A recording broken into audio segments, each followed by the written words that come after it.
Hi, friends. Welcome to the firm of Harris and Meringue on a happy little fat Tuesday here. Patrick Harris, yours truly with you. That's my guy, Danny Meringue, to my left. Old Rusty Kahuna over there on the ones and twos. Wow, that sounds way worse. Why? The old Rusty Kahuna? That sounds like one of those, a euphemism for one of those acts. Like a trombone kind of act? Right. Come on, we were all thinking it. You know I'm Cassidy going the there. Mudslide? Come on. God. Superman? We're Talking 20 about- seconds in. It's not, and it's not already- even me. We're done. I thought you and TB the Superman the other day. That was a good one. The scariest was TB goes, I'm going to go try that. And I was like, damn, dude. Savage. Out. Absolutely My name's savage. Bennett. I ain't in it.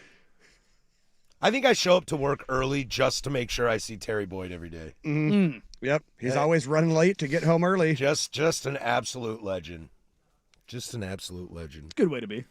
Hi, Danny. Hi. How are you today? I'm good. How are you? I'm great. I'm in a great mood. Are you? Yeah, I feel fine. I'm like fully rested. I didn't drink yesterday. I went to bed early. It's weird how you feel better when you don't do those things. I feel huh? excellent. I had breakfast this morning. I had a smoothie. I'm about to drink some coffee. I feel great. Some cafe. Some cafe. I feel excellent. My breakfast today is a Dr. Pepper diet. Why don't you just get a Dr. Pepper and like add water to it? You know, you'd stretch it out. I'm not going to lie. I That's like, what diet soda tastes like to me. It's just stretching it out. No, I like the taste of Diet Dr. Pepper more than regular. But again, I don't like really any regular sodas. I will say. I do like the diet. I do prefer the diet over the regular Dr. Pepper. And like with the cherry Dr. Pepper, I prefer the zero over the regular. But I tried to reserve my sugared sodas for just my Coca-Cola because that one is my guilty I pleasure. had. Well, straight Coca-Cola is an S tier beverage. Yes. Period. As the kids would say. So I try to S-tier. save my sugared sodas for the Coca-Cola. I was at my men's group, not this past week, the week before, and one of our guys had just gone to LA to go see his kid, and came back up, and he's sitting there at the table, and I see like this beacon across the table, just he had a In-N-Out burger that he had just brought back from on the plane, but which also, I mean, I can go to Kaiser and go get one, so that's not a big deal. But he had a 2 cactus coolers. Oh, yes. I know what a cactus It is cooler the is. one time I got it for us a couple. It was Yep. like 2 years ago. Yeah. It is if you don't know, it is a beverage that you can only get in Southern California. You can get them online, but it's the only place you will find it Or out like in the stores. Probably like some specialty candy stores and whatnot. You know what I mean? But it's like not- I think I've seen it like at Lolly and Pops. Okay, You know what I mean? you don't see it around. It's a Yeah. pineapple orange soda, Mhm. and it is ubiquitous with Southern California, like especially to my age group, right? And it was like seeing the gold idol in Indiana Jones, just like this. Oh, and I was like, is that a cactus cooler? And I couldn't even see the label. I could just see the color, the two-tone color of the can. And he snaps a look at me. He's like, how'd you know? I'm like, brother, I partake. He brought me one the next week. Oh, that's what a nice Got guy. out. He was like, I know you'll appreciate this. And I made sure I kept it until I was like, I had a nice meal. So I got a nice meal that I washed down with a cactus cooler. But there's no diet cactus cooler. That thing's fully leaded, and that thing is delicious. That's how we are in the Rust household with Cheerwine, which is like I think they're based out of South Carolina. It's like a cherry soda, not cherry cola, but like a cherry soda. interesting. And they do have a diet version of theirs too, and it's delightful. For 1 year for my wife for her birthday, I got 2 cases shipped to the house and plus a Cheerwine golf bag. I do not enjoy the fresh, live In-N-Out burger on the plane. I don't like that person. Why? Eat it before you get on the plane. Yeah. Why? It smells delicious. Yeah, because none of us can get it. You know, if you bring in, you know, like if you're gonna have food here in a moment, which you are, if I'm jealous of that, I can get food. You see what I mean? Well, you should But have it's thought. like- You should have thought ahead. Well, you should have eaten it ahead. It ahead. I got it for the plane ride. The only thing that bothers me on plane ride is people who have like overly fragrant things. Like An In-N-Out burger is overly fragrant. No. I had a woman. Well, and also, how long are you hanging on to this In-N-Out burger Boom. and fries Boom. before you sit down and are Them able fries to eat? ain't good 10 seconds after you get them. Nope. It's the biggest negative of In-N-Out. Them fries don't last. How dare you? They don't. I love In-N-Out. They just- don't. I had a Just spitting woman. facts. I had a woman on the flight to Army Navy last year to D.C. Sweet as can be, but she applied patchouli oil 3 different times on the flight. Hell yeah. That's Hell awful. yeah. That is a sin that should be thrown out of the plane. But I like patchouli, so I have no problem with it. No, that is you. It's because you're weird. Nobody actually likes that I'm smell. not from Canada. We It's- had one time ugh. several years back flying back from Hawaii, and right after the fasten seatbelt sign got turned off, Mm-hmm. this dude in the row right in front of us gets up, pulls out a cooler out of the overhead bin, and there was some sort of like Moroccan seafood dish in there or something, but it was god. Oh, let's see. Awful. You had me at Moroccan. You lost me at seafood. That's the thing. Is like when I'm the, gonna go heat up some fish right oh now. god, in the kitchen. when you're on like a transatlantic, transpacific flight, and it's, the options for the meal are chicken or fish. It's always just like I hear somebody near me say fish, and I'm like, oh, cool. You want me to kill you? You can go to hell right Like now. absolutely not. If Danny doesn't like it, you're not allowed to have it. Exactly. If It's 100% the truth. you want If you you want don't fish like in the it- smell tube, If you don't like You it, want fish you're in not the allowed smell to have it. tube. I just told you I don't mind the smell of patchouli. again, you're weird. So maybe you're weird that you don't like You patchouli. know what? Hold on. I'm gonna Google who likes the smell of patchouli. I hope it pops up Patrick Harris. I hope my phone is listening right now to sell me patchouli. If people didn't like the smell of patchouli, they wouldn't sell patchouli. I mean, that is it's a fair Right? point. This is a capitalistic point. world we live in. They don't sell things that people don't want to buy. If somebody wants to buy it, they're going to sell it. No, Oh fact- no, the plenty. fact that it There's is- a lot of things out there that suck that people just like for whatever reason. Because they're allowed to like what they like. no. Like If Danny doesn't like it, you can't have it. durian. Durian smells god awful. I don't know what that is. Oh, yeah, I don't know. Hey, I got like this nothing. booth a lot warmer than it is, but Danny doesn't, so we're not allowed to. you're damn right. See? Just point proven. I walked in It's here. chilly in here they right had- now. They had it I'm 75 about to put on my degrees. jacket. It's at 68. I'm going to go get some new clothes and plaid on plaid right now. In fact, it's at 69. Nice. Yes. That is the commonly held level for room temperature, not 75. I do have to Sprague. side with Danny on that one. He had it at 75. Yeah, that's- when I that's walked in their brutal. commercial. I was like, I looked at him like, you monsters! It's 75 I came in degrees here and talked here. to them, and I found it quite lovely. Oh God. The other day, just to spite Ugh. my wife, I installed a thermometer app on my phone. I don't know how accurate it is, but it seems like it does okay. This morning, I got up and I'm sitting in the bathroom, like, my God, it's hot in here. So I turned it on. You want to know what it said? 76.1 inside the house. Inside the house? That sounds In my nice. bathroom. No, Sounds expensive, though. Awful. Sounds Awful. expensive. Sounds very expensive. Brutal. That's the only thing the only thing that keeps my house from being 75 degrees is that it costs too much money. Otherwise, I'm down. I don't run because I get tired. Without a doubt, if I didn't get tired, I would go running. Generally, if I was stronger, I would lift weights, but I'm not, and so they're heavy. generally disliked scents include patchouli, heavy musk, strong rose. That's your Google algorithm. No, it ain't. Mine right here says patchouli is a top 5 scent in the world. No, it doesn't. It doesn't. I didn't No, it look it doesn't. up. I No. just lied. Yeah. People do not like it in general. Just like people generally do not like the smell of fish in the tube. What's the tube? Plain. Yeah. Oh, in the plane? People don't generally like fish outside of a restaurant or how like immediately cooked. I mean, I love sushi and it's not cooked. Smoked salmon. Oh, Smoked salmon.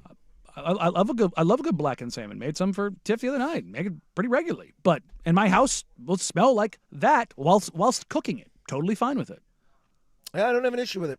But in the recycled air tube, absolutely. I've told this story before. But I don't want to smell your burger in the recycled air tube either. But most people like the smell of a burger.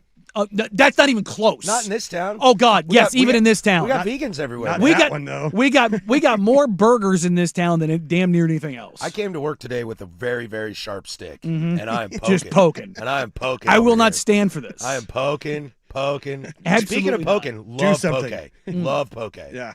I like my stuff cooked. Since I love poke, Jeff, you should eat poke.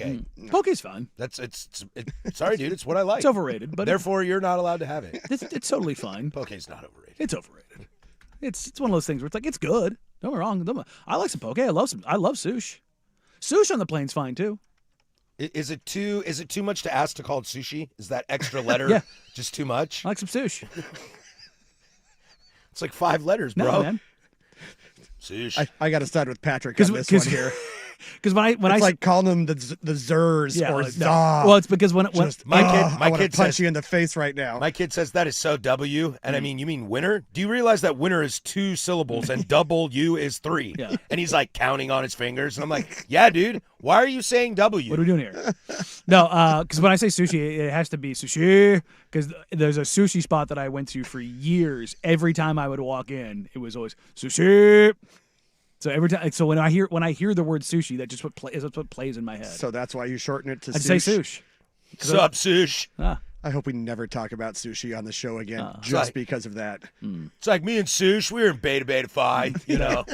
Sup, bro? Sup, bro? Sup, bro? Me and Sush, like we used to get in wild times back at, College State University. Hop in the roll, get baked. Go get some za. Because it's sushi. Get it? Some za, brah.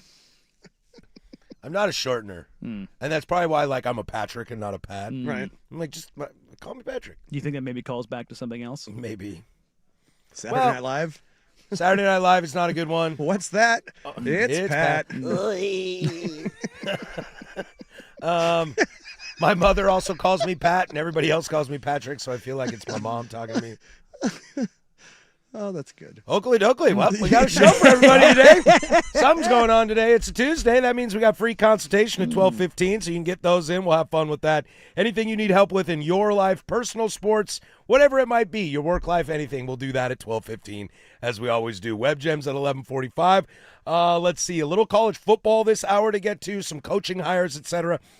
But we'll start with the Peacock last night. Look, I got real excited there for a moment, and then I went to bed.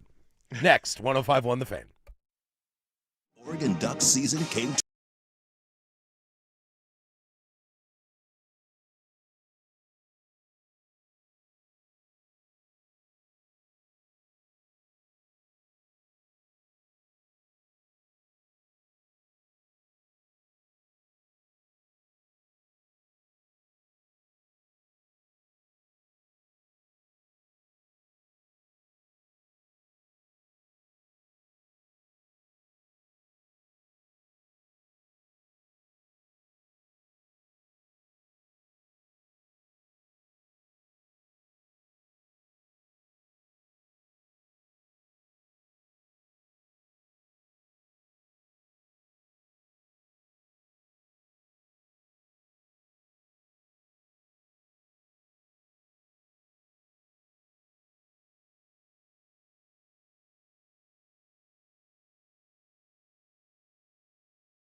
10:17 here, Portland Sports Leader. Don't you forget it. We are live from the shadows of the historic Fremont Bridge. Well, I mean the we as in collective, for it is just me right now. I got Rusty over there.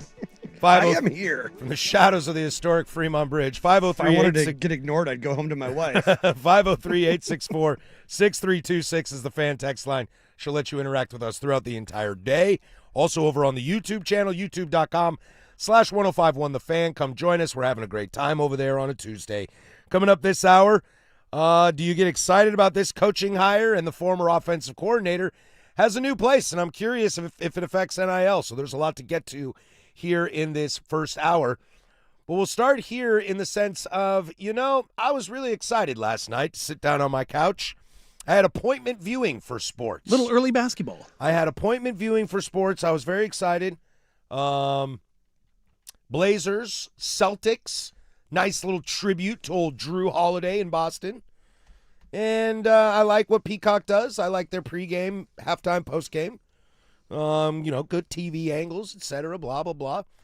And about 30 minutes into the game, I was like, nope, see you later. I think Arizona's playing BYU right now, and I'm going to go watch that game instead. And I'm out. Yeah, that first quarter was a complete and utter tire fire, 32-11. That's a signal to me to go, okay, let's go ahead and pull this thing back and go, I'm good, dog. Stuff out here. Yeah. Is that one of those nights where you're glad you didn't have the postgame? Oh, I was thrilled. Let's be honest. When games are when they go like that, when they're train wrecks Easy or they're fodder. really good games, those are the easiest shows to do because you can just it sells itself. People are like, oh, is it hard to talk about a really bad game? No. Really bad games are super easy to talk about because you can just go, they sucked at this, they sucked at this, they sucked at this, they sucked at this. Let's roll a clip of this now. Oh, yeah, they sucked. And then, hey, let's go to the coach. Yeah, we sucked. And it's just like, it's not fun, but it's super easy to do.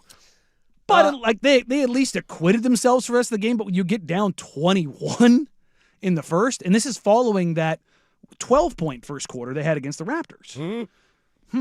That's what makes this difficult when you look at the box score, which I had to do after the game because I refused to go back to it. The Blazers outscored the Celtics in every quarter but the first. But you spot yourself that, and it's adios. I remember Gonzaga played Baylor in a national championship, and it was 20-0 right off the bat. And you're like, and I went, as a GU fan, I'm sitting there going, man, what the hell? Rest of that game, phenomenal game. Baylor was up 20 the entire game. Did not matter. It was neck and neck. It was really good. Gonzaga showed up, started playing some really good basketball, went on a couple runs. Baylor went on runs. Basketball is a game of runs. Final score was around 20 points because you can't spot them that. No. You can't spot a 32-11 at first quarter. More importantly, not only can you not spot somebody a 32-11 first quarter run, you cannot ask me to watch more of this game. No.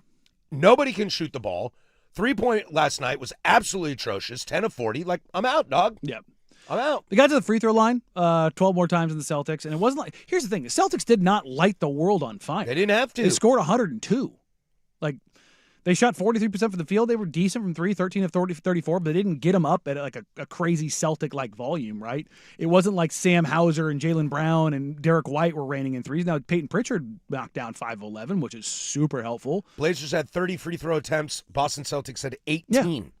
And it wasn't like the Blazers, yes, they turned the ball over 18 times, but the Celtics turned it over 17. Derek White had 9 turnovers by himself. It was just like, bleh. But, you go up and down, you just kind of look at the contributions. Tumani and Drew and Jeremy were the only guys who really had any kind of efficiency to their game. Everybody else was – Shea was a tire fire. Shea was doo-doo last night. Donovan offensively was doo-doo last night, although he's still getting his boards. But, yeah, these are some things that I screamed to the heavens about.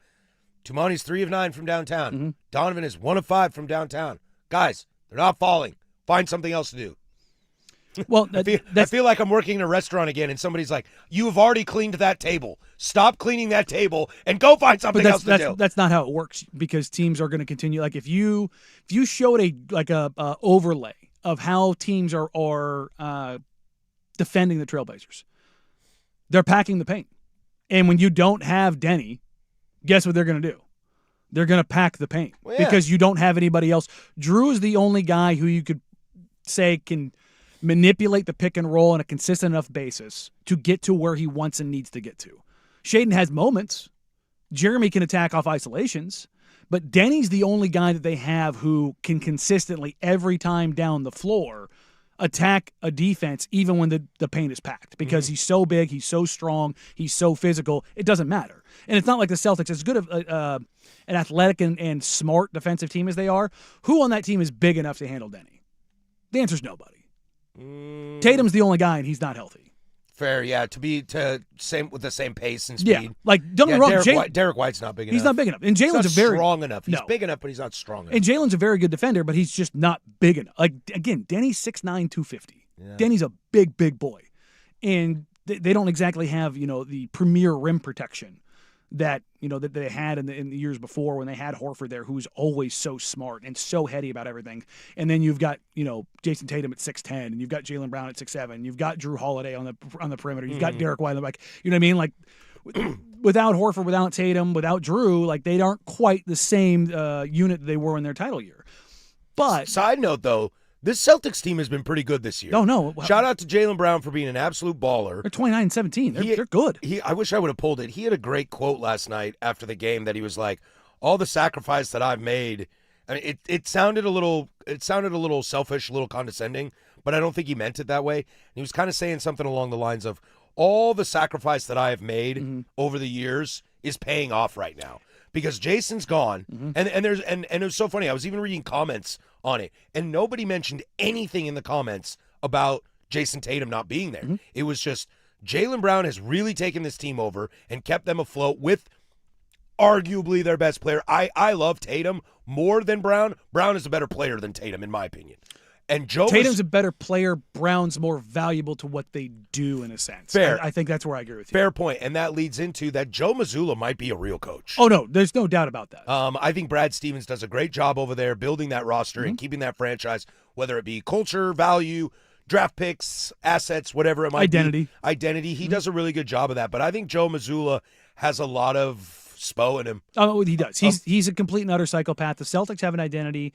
The Spurs under Pop had an identity. The Heat under Spo have an identity. The Pacers under Carlisle have an identity. And, like, that's a thing that really matters in the NBA. And we talked about this a little bit yesterday with the NFL, like the different identities, the different methodologies, and, like, how you can win. And if you look around the NBA right now, sure, there's some copycatting of the Thunder to an extent, or the Rockets, or, or the Pacers. Like, people are trying to play with more pace. They're trying to play more open, more fluid, but also you've got teams that are very rigid defensively. You have teams that try to really push pace. You like the Raptors' identity is like, let's just be big and fast and athletic. And they are big and fast and athletic. And the Rockets were like, we're just gonna like beat you to death, and then we have Kevin Durant. Like that's the finisher. Yeah, you just have like these certain styles, and to be honest, the Blazers' style is to be physical and to be direct.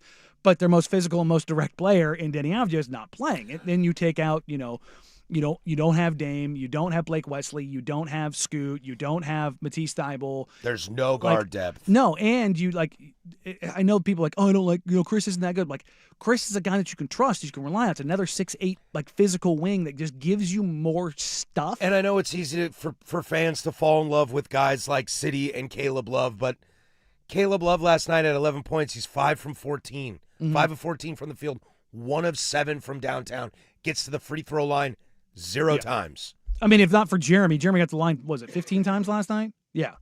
If not for Jeremy, Jeremy left 5 points on the table right there, which is unlike him for sure. Like that makes this a 3-point game. And that's the thing is, they missed 10 free throws. Now the Celtics missed 7, so neither team was lighting it up from the free throw line. To your point about that direct and aggression down the line, these are free throw attempts. Tumani 3, Donovan 2, Drew 2, Shaden 2. City 4. Nobody's over 5. Jeremy's the only guy who was putting pressure on. That's kind of to my point. Like Rob 0 in 26 in 20 minutes. Caleb 0 in 26 minutes. Rupert 2 in 16. Like the bench ain't doing it either outside of Jeremy. That's the thing is like there's only so many guys. This was the question I had coming into the season when even before Scoot went down is how many guys can get downhill and put pressure on a defense. How many like. there's two kinds of, well, there's more than two, but there's two like distinct kinds of gravity. There's rim pressure gravity and there's 3-point shooting gravity. Now, when you're talking about 3-point shooting gravity, there's on ball and off ball. Like those are two different things. The guy that, the Reggie Miller, Steph Curry, Kyle Korver types that run around and have this off ball gravity. And then there's guys who manipulate the pick and roll. You forgot Klay Thompson. Well, that's fine too. Well, yeah. I mean, Klay had 60 on 11 dribbles. So yeah. But then there's the guys that manipulate on ball. There's the Damian Lillards, the not the Steph Currys, the Donovan Mitchells, like the Lucas, who manipulate a defense and have 3-point gravity. Can shoot, but will go to the hoop if need be. And that's the thing, is you start going over, now they're getting by you. You start going under, they pull up on you. It's like those guys you have these different kind of things. And with the Blazers right now, as good as Shaedon has been for the last 6 weeks or so, his gravity is not something that teams care about. Yeah. Like Drew has gravity in a different sense of like, yeah, you can't really let him just get to his spots. No. And the unfortunate thing is when somebody like Denny is out, or if Jeremy's, only playing 27 minutes a game, you can shut that down. Yeah. Because all your attention now goes to one guy. And that leaves everybody else up to their own devices. And that's where you kind of, to your point, why 2 has to shoot those many threes. Why Donovan Clingan has to shoot as many as he does. It's not that he has to; it's that's the option. Yeah. And if you're sometimes you do have to press it. Like, sure. To your point, like you have to get to the rim somehow, some way.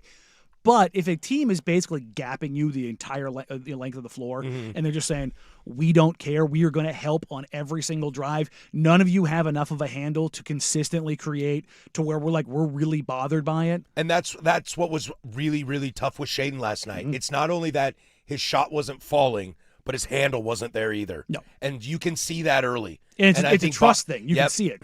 And I think Boston saw it, and that's a challenge for all young kids too, is can you – we saw him do it the other night where Shaedon had a bad first half and had an amazing second half. But last night was one of those games where Shea didn't have it to begin with and couldn't turn it on, and Boston knew that instantly.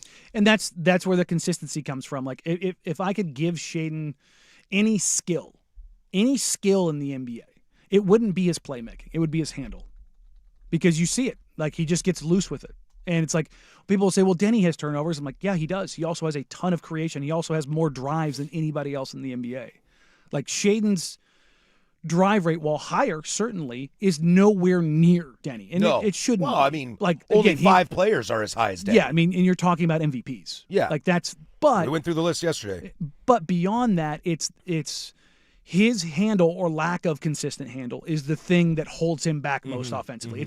It's actually not his shooting, because I think the shooting is something that will stabilize. And again, I don't think he's going to be a lights out shooter, but I think it'll stabilize enough to where he can be a 36-ish, 37%-ish 3-point shooter over his career if he just gets his footwork figured out.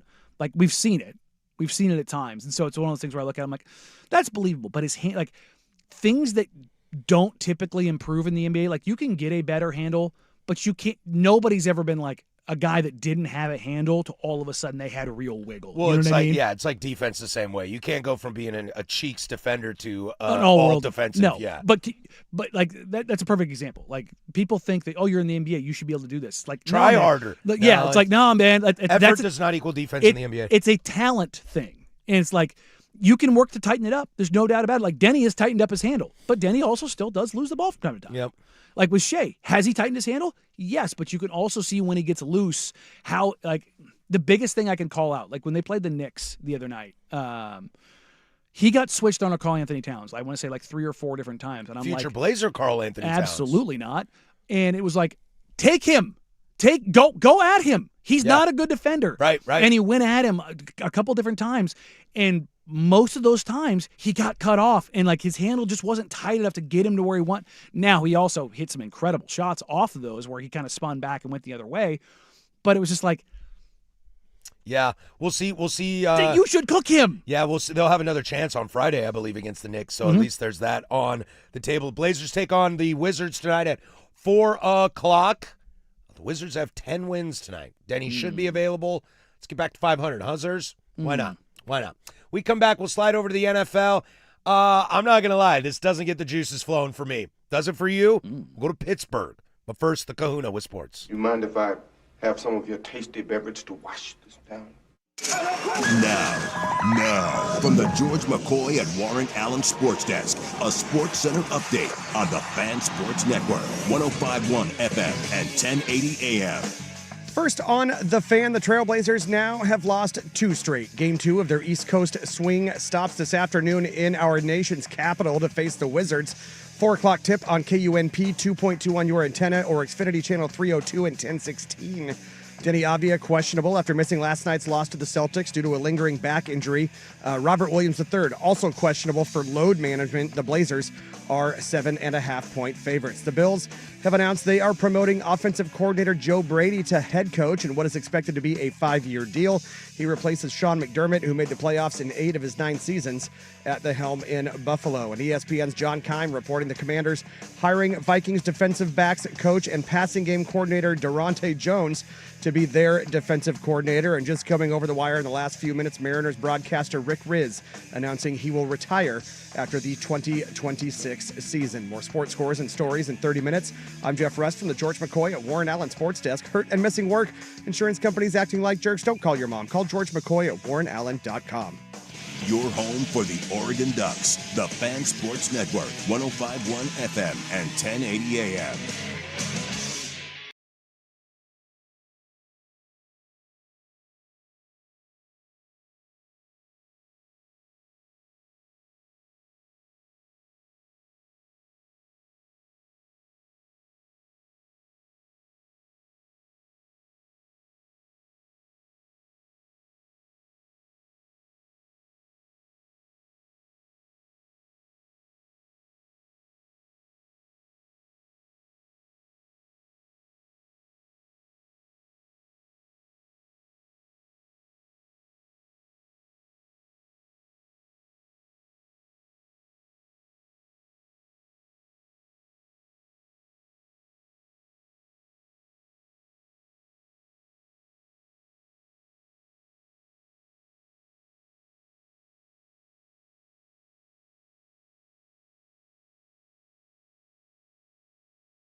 we're now in college basketball time where it matters. where it matters and matchups are getting juicy. We are in the preamble to we are smack dab in the middle of conference play, but Yes. we are ramping up for tournament play here real soon. I tend to live and die in the Big 12. You have spoken to me this year. You're more of a Big 10 guy, which is fair. Better conference this year. So last night was the Big 12 matchup. Tonight is the Big 10 matchup. Both are quite good. Both are quite good. You know, I'm going to derail us here real quick. Do it. I'm a little worried about DeBonsa at the free throw line.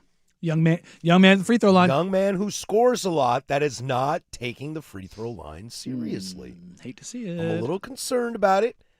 But old Lloyd there in Arizona, he might have the best team in the nation. He might.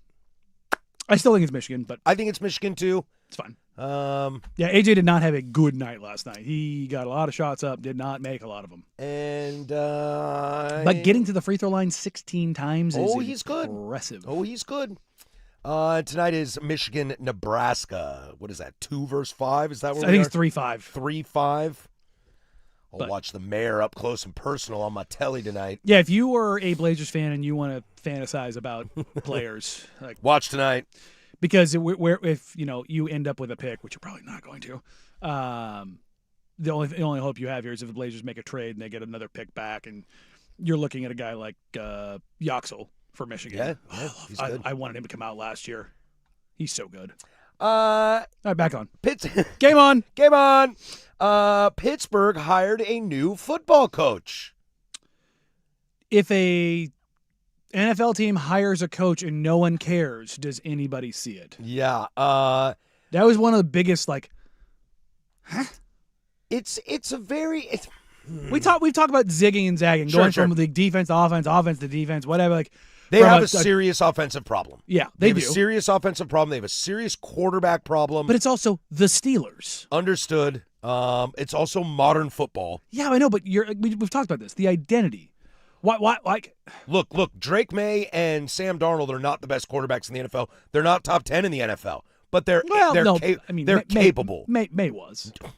Okay, statistically this year, but he is not a top 10 player I mean, in the NFL. I think if you're finishing second in MVP voting, Do it again next year. okay, that's fair. Yeah. But like, he looks very. Look, C.J. Stroud had a very good, rookie year, and we've seen young quarterbacks. Justin Herbert, had a very good second year. Like, there's a lot of guys have good rookie and second years. Not many of them pop up as top 2 player in the NFL in year 2. Sure. So I want to give May a little bit more credit, even if he did lay one of the biggest eggs I've seen by a quarterback in a playoff game. 81 passing yards when it was all counted for? That's tough. It's not C.J. Stroud bad, but ugh. My point is that you don't need Joe, Lamar, Josh, Patrick to win. No. But you do need somebody capable. Mm-hmm. If the Houston Texans had a capable quarterback, they might be in the Super Bowl. So Pittsburgh hasn't had that for a long time. No, it's been. Don't talk to me about Mason Rudolph. Look, And Aaron- definitely don't talk to me about Justin Fields. And look, Aaron was fine Yeah. last year, but Aaron is a top 20 quarterback. I'd say probably 18 or 15, but we're splitting hairs. I would go probably 15. Yeah. But I mean, he wasn't. He may still have the brain and some of the talent, but the execution wasn't The quite body there. is starting to fail. There's no doubt about It's it. strange to me. I knew at some point the Steelers would probably buck the trend of only having 3 coaches for 60 years. Yeah, McCarthy ain't gonna last I long. just didn't expect it to be Mike McCarthy. He's a 5-year deal. I expect him to last 5 years, and then he'll be gone. I just don't see it. And if this is a desperate play, which it sounds like it's not, and boy, buckle up ESPN for the next 6 months of Aaron Rodgers talk. If this truly is a desperate play to get Aaron to come back, you fumbled this already. You have already fumbled this already. My question is... That's real short-term thinking. Exactly. My question is, can Mike McCarthy develop Will Howard? Will Howard's got the size. I mean, he's a 6th round, 5th round pick, 6th round pick, something like that. So you don't expect him to be great. If he was going to be great, we might have seen him last year for a little bit, or they'd be higher on him as the 2 guy, but obviously it's Mason Rudolph. Look, Dak's best years in Dallas, I'm very critical on Dak Prescott. His best years are with Mike McCarthy. It's not even close. If he can unlock something, it's just, I don't mind the Steelers trying to go outside of quote-unquote the Steeler brand. This is just a huge swing to the other side. And I don't know how you sell that fan base. Now, there's out some of of those 69 years, basically, between Noel, Cowher, and Tomlin. And the identity of that franchise has been what? defense. And now you're going to go. Well, what I would say is Mike McCarthy's been around long enough that he's going to bring in someone as a DC that is a smart guy. Sure. He's going to have a good DC. But the identity Agreed. of. Look, whether it's. Better not be Eberflus. Oh, Better not be that. good God. But I don't know. Look, Steeler fans are we're very tired of Tomlin. I get it. Unless you're lowercase. I was not tired of Tomlin there. I am not a Steeler fan. I'm not I don't from think Pittsburgh. most Steeler fans are tired of Tomlin. I think there was a vocal minority that was tired because But I do think there were questions. sure, but I also think much like everything we talk about with Blazers, it's the loudest people, not the most people. Understood. I don't know how you sell this. The McCarthy hire does not make any sense. If the to me. Giants wanted to hire McCarthy, I don't really have a problem with it. The young offense, get him going. I don't have a big issue with that. would It's identity. McCarthy, Yeah. in the black with the beard and here's my thing here. If you're looking at this, and let's say you're dead set on swinging to the offensive side of the ball for your head coach, would you rather it be a Super Bowl winning, albeit I don't want to say checkered, but prickly. not even that, just like inconsistent. Let's say we'll go with inconsistent. That's probably the worst way that I could categorize that. Or would you rather go for like a Ben Johnson type, like The young hotshot. yes, like and that's Like that kid in L.A. who's like the passing game coordinator. I can't. or like Jacksonville last year going with Liam Cohen. Like, Yeah. Would you rather go that route with the unproven? And I don't want to call it's hard to call McCarthy a retread. If you have one of them things, I don't know if you can be a retread. How old did that second stop go? Well, but I think the thought must be that if they go the Tomlin route again, who did not have head coaching experience, like what I've been screaming about for months, the Marcus Freeman route, Yeah. who's not been a head coach in the NFL. If you want that offensive route, maybe they think the idea is that McCarthy is a full-time adult in that room. And bringing in, I'm not going to say Brian Flores, but if Brian Flores had never been a head coach, bringing in Mike, let's say it's Mike Tomlin's the new guy. Bringing him in, there's a lot of risk there, but you're willing to take it because he identifies what the Steelers identify. If you want to switch to the offensive side, maybe they're scared that the adult's not there. The experience, they need the experience to hold that culture together still and that identity together still while focusing on something they're lacking. Does that make sense? yeah. I think also going back to McCarthy hiring a good defensive coordinator, we got to realize too, we're pretty late in the game here. So Not a lot of options. Who all is out there? So you're it's kind of, I don't want to say slim pickings, but it's you don't have an open produce counter basically. You know what I mean? Yeah. We'll see. Things that make you say, Now I wonder. I mean, I know we're way against it, but I've seen some mock drafts that have Pittsburgh taking Ty Simpson out of Alabama. I mean, is that when you are interviewing coaches in Pittsburgh and quarterbacks? Oh, you're 100% asking about obviously, you're asking. Hey, we're thinking about taking Ty Simpson in the draft. What do you think of Ty Simpson? What sort of package do you try to throw at the Raiders for number one? Maybe. I imagine it's for sale. I mean, For the Brady right might. price. Yes. Brady might love Mendoza, but there's a price on it, and I don't think There's it's always a price. Well, but I don't think it's one of those like John Elway's the number one pick, and there's a price, but nobody's going to touch it. there's a I price think there where is a somebody reasonable could pay. price that you could pay. And by reasonable, it means basically everything not nailed down. Exactly. I mean, if It's the number one overall pick in the draft. if and if Russell Mendoza- Wilson can get 2 number ones and $500 million, then there's a price there. And if Mendoza makes it like publicly known that he doesn't necessarily think Las Vegas is the right place for him and stable enough, then that price tag can come down a bit. Totally. I'd be surprised if Mendoza does that. He doesn't Oh, I strike know. me as the guy. He's not like a Manning. Let's stick in a little coaching news. Ohio State has a new offensive coordinator who was just the offensive coordinator Pittsburgh. where we were talking about. But there's a little caveat that I'm curious about to see. So we'll go to Columbus, Ohio next. That's Danny. I'm Patrick. 105.1 The Fan.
Coming up in hour number deuce here, we'll get into the Buffalo Bills have a new head coach.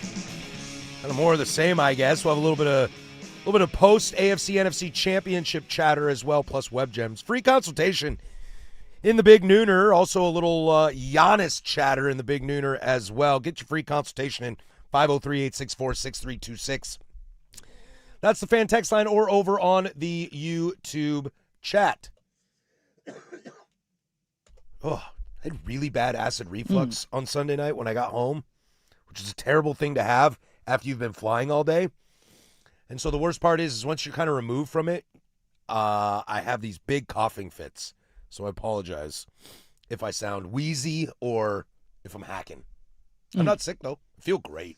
Feel fantastic, actually.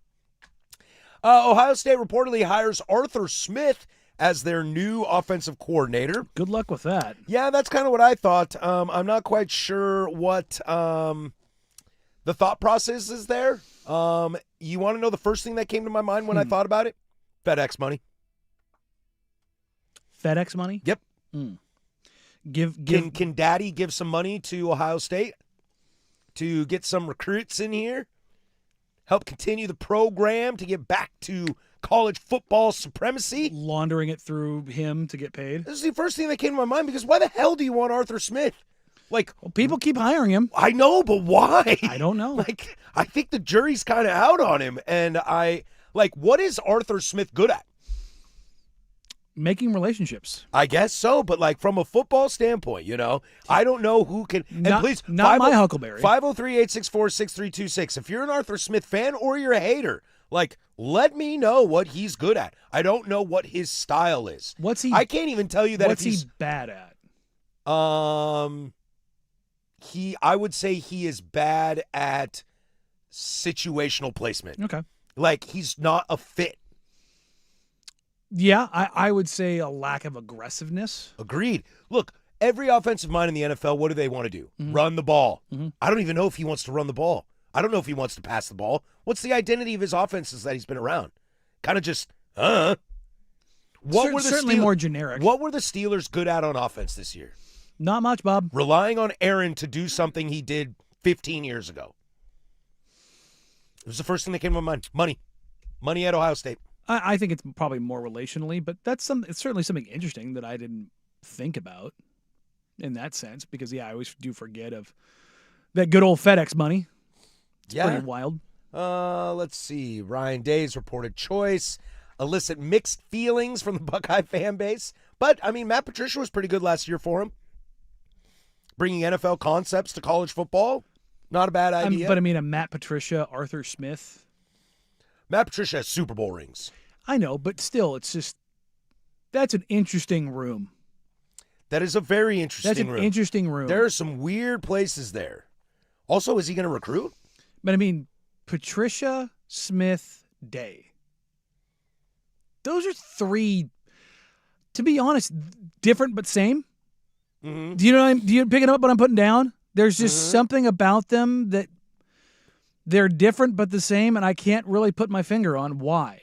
I'm reading this article on The Athletic right now, and everything I can find so far is just that Arthur Smith is a experienced play caller, but Ryan Day is still in control of the offense.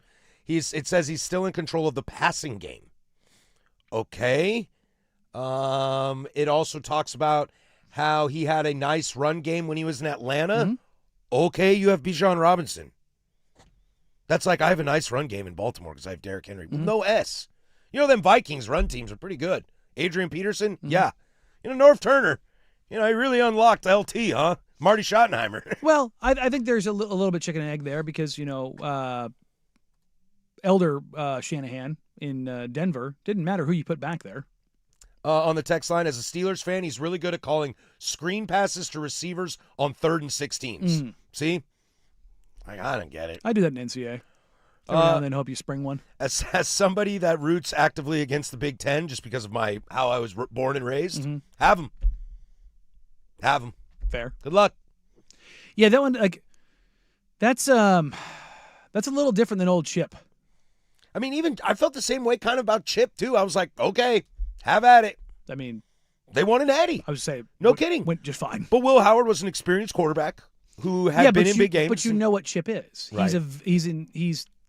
He has ingenuity. He has aggressiveness. Like, he's going to do things that you're like, they're going to be outside the box. They're going to have some motion. You might not like Chip, but he knows offense. I mean, it's Patricia. You might not like Patricia, but he knows how to play defense. Yeah, it's like, you know what I mean? So there's just things in there where, I don't know, maybe it's just because he's kind of milquetoast that we just don't want to give him the benefit of the doubt, because there's not something you can hang your hat on that publicly we can see, but behind the scenes he keeps getting jobs. Yeah. So clearly something resonates. Maybe he interviews really well. Probably. It's an underrated skill. Mm-hmm. I interview very well. There you go. That's how I got this job. Is that how it happened? 2 days later, it was like, well, you interview well. Fake it till you make it, bud. That's how it works. Been doing it for a long time. You want to go 3 for 3 on coaching hires that go, Yeah, let's do it. let's do it. Loaded hour number deuce.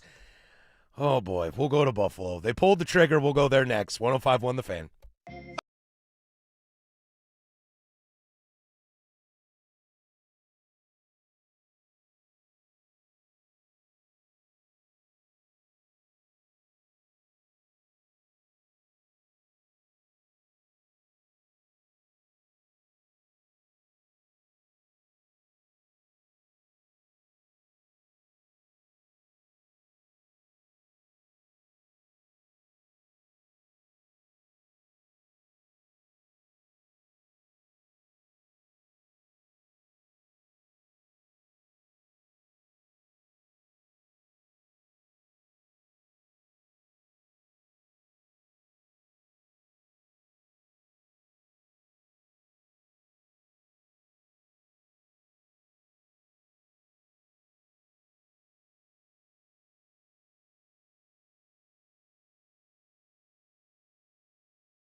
Now, from the George McCoy and Warren Allen Sports Desk, a Sports Center update on the Fan Sports Network, 105.1 FM and 1080 AM. Jeff Rust here with your Sports Center update. First on The Fan, the Trailblazers, have now lost 2 straight. They've got Game 2 of their East Coast swing this afternoon in Washington, D.C. to face the Wizards. 4 o'clock tip on KUNP. That is 2.2 on your antenna or Xfinity Channel 302 and 1016 for you fancy 4K folks. Denny Avdia questionable after missing last night's loss to the Celtics due to a lingering back injury. Robert Williams III also questionable for load management purposes. The Blazers are 6.5-point favorites. The Bills have announced they are promoting offensive coordinator Joe Brady to head coach in what is expected to be a 5-year deal. He replaces Sean McDermott, who made the playoffs in 8 of his 9 seasons at the helm in Buffalo. ESPN's John Keim reporting the Commanders hiring Vikings defensive backs coach and passing game coordinator Durante Jones to be their defensive coordinator. And over in Major League Baseball, after 41 years in the broadcast booth, the Mariners announced Rick Rizzs retiring after the 2026 season. More sports scores and stories in 30 minutes. I'm Jeff Rust from the George McCoy at Warren Allen Sports Desk. Hurt and missing work? Insurance companies acting like jerks? Don't call your mom. Call George McCoy at warrenallen.com. Recruiting with Andrew Nemec, Thursday evenings at 7 after Isaac and Suk on the Fan Sports Network, 105.1 FM and 1080 AM.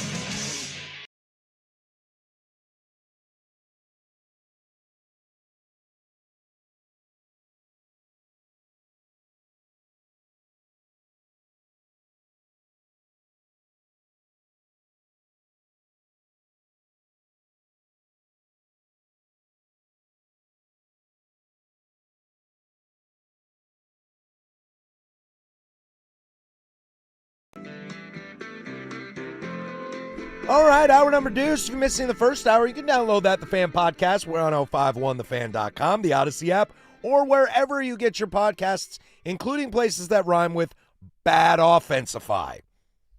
Also go over to the YouTube channel, youtube.com/1051thefan. If you missed the Sunrise guys this morning, you can go check that out. If you missed Isaac and Suk yesterday, or you're going to miss Suk and Nemec, I believe, tonight.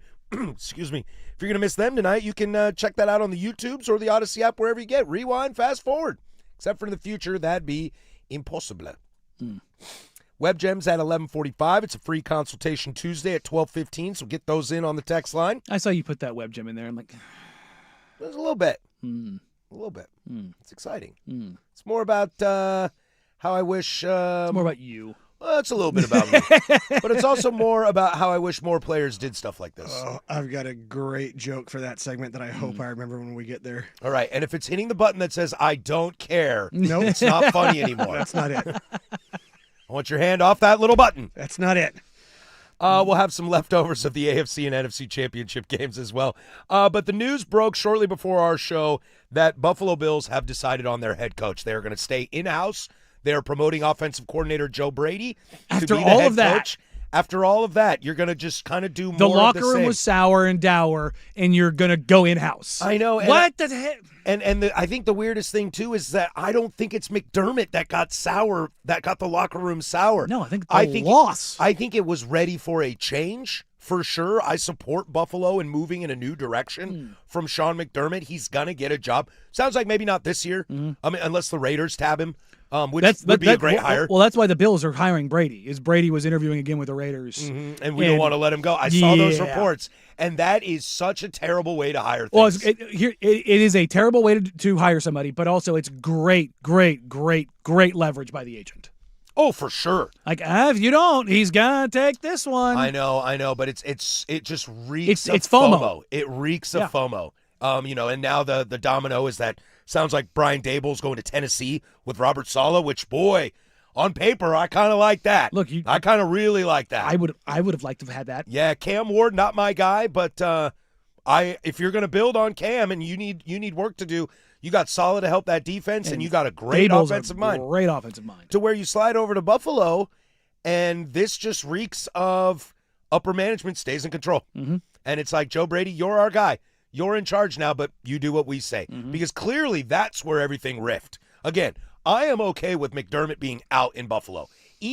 Once I started hearing more Promoting about your general manager. Yeah, once I kind of heard more about how owner was acting and the GM becomes president, once I kind of learned a little more about that, you get kind of, You know what it sounds like? Huh.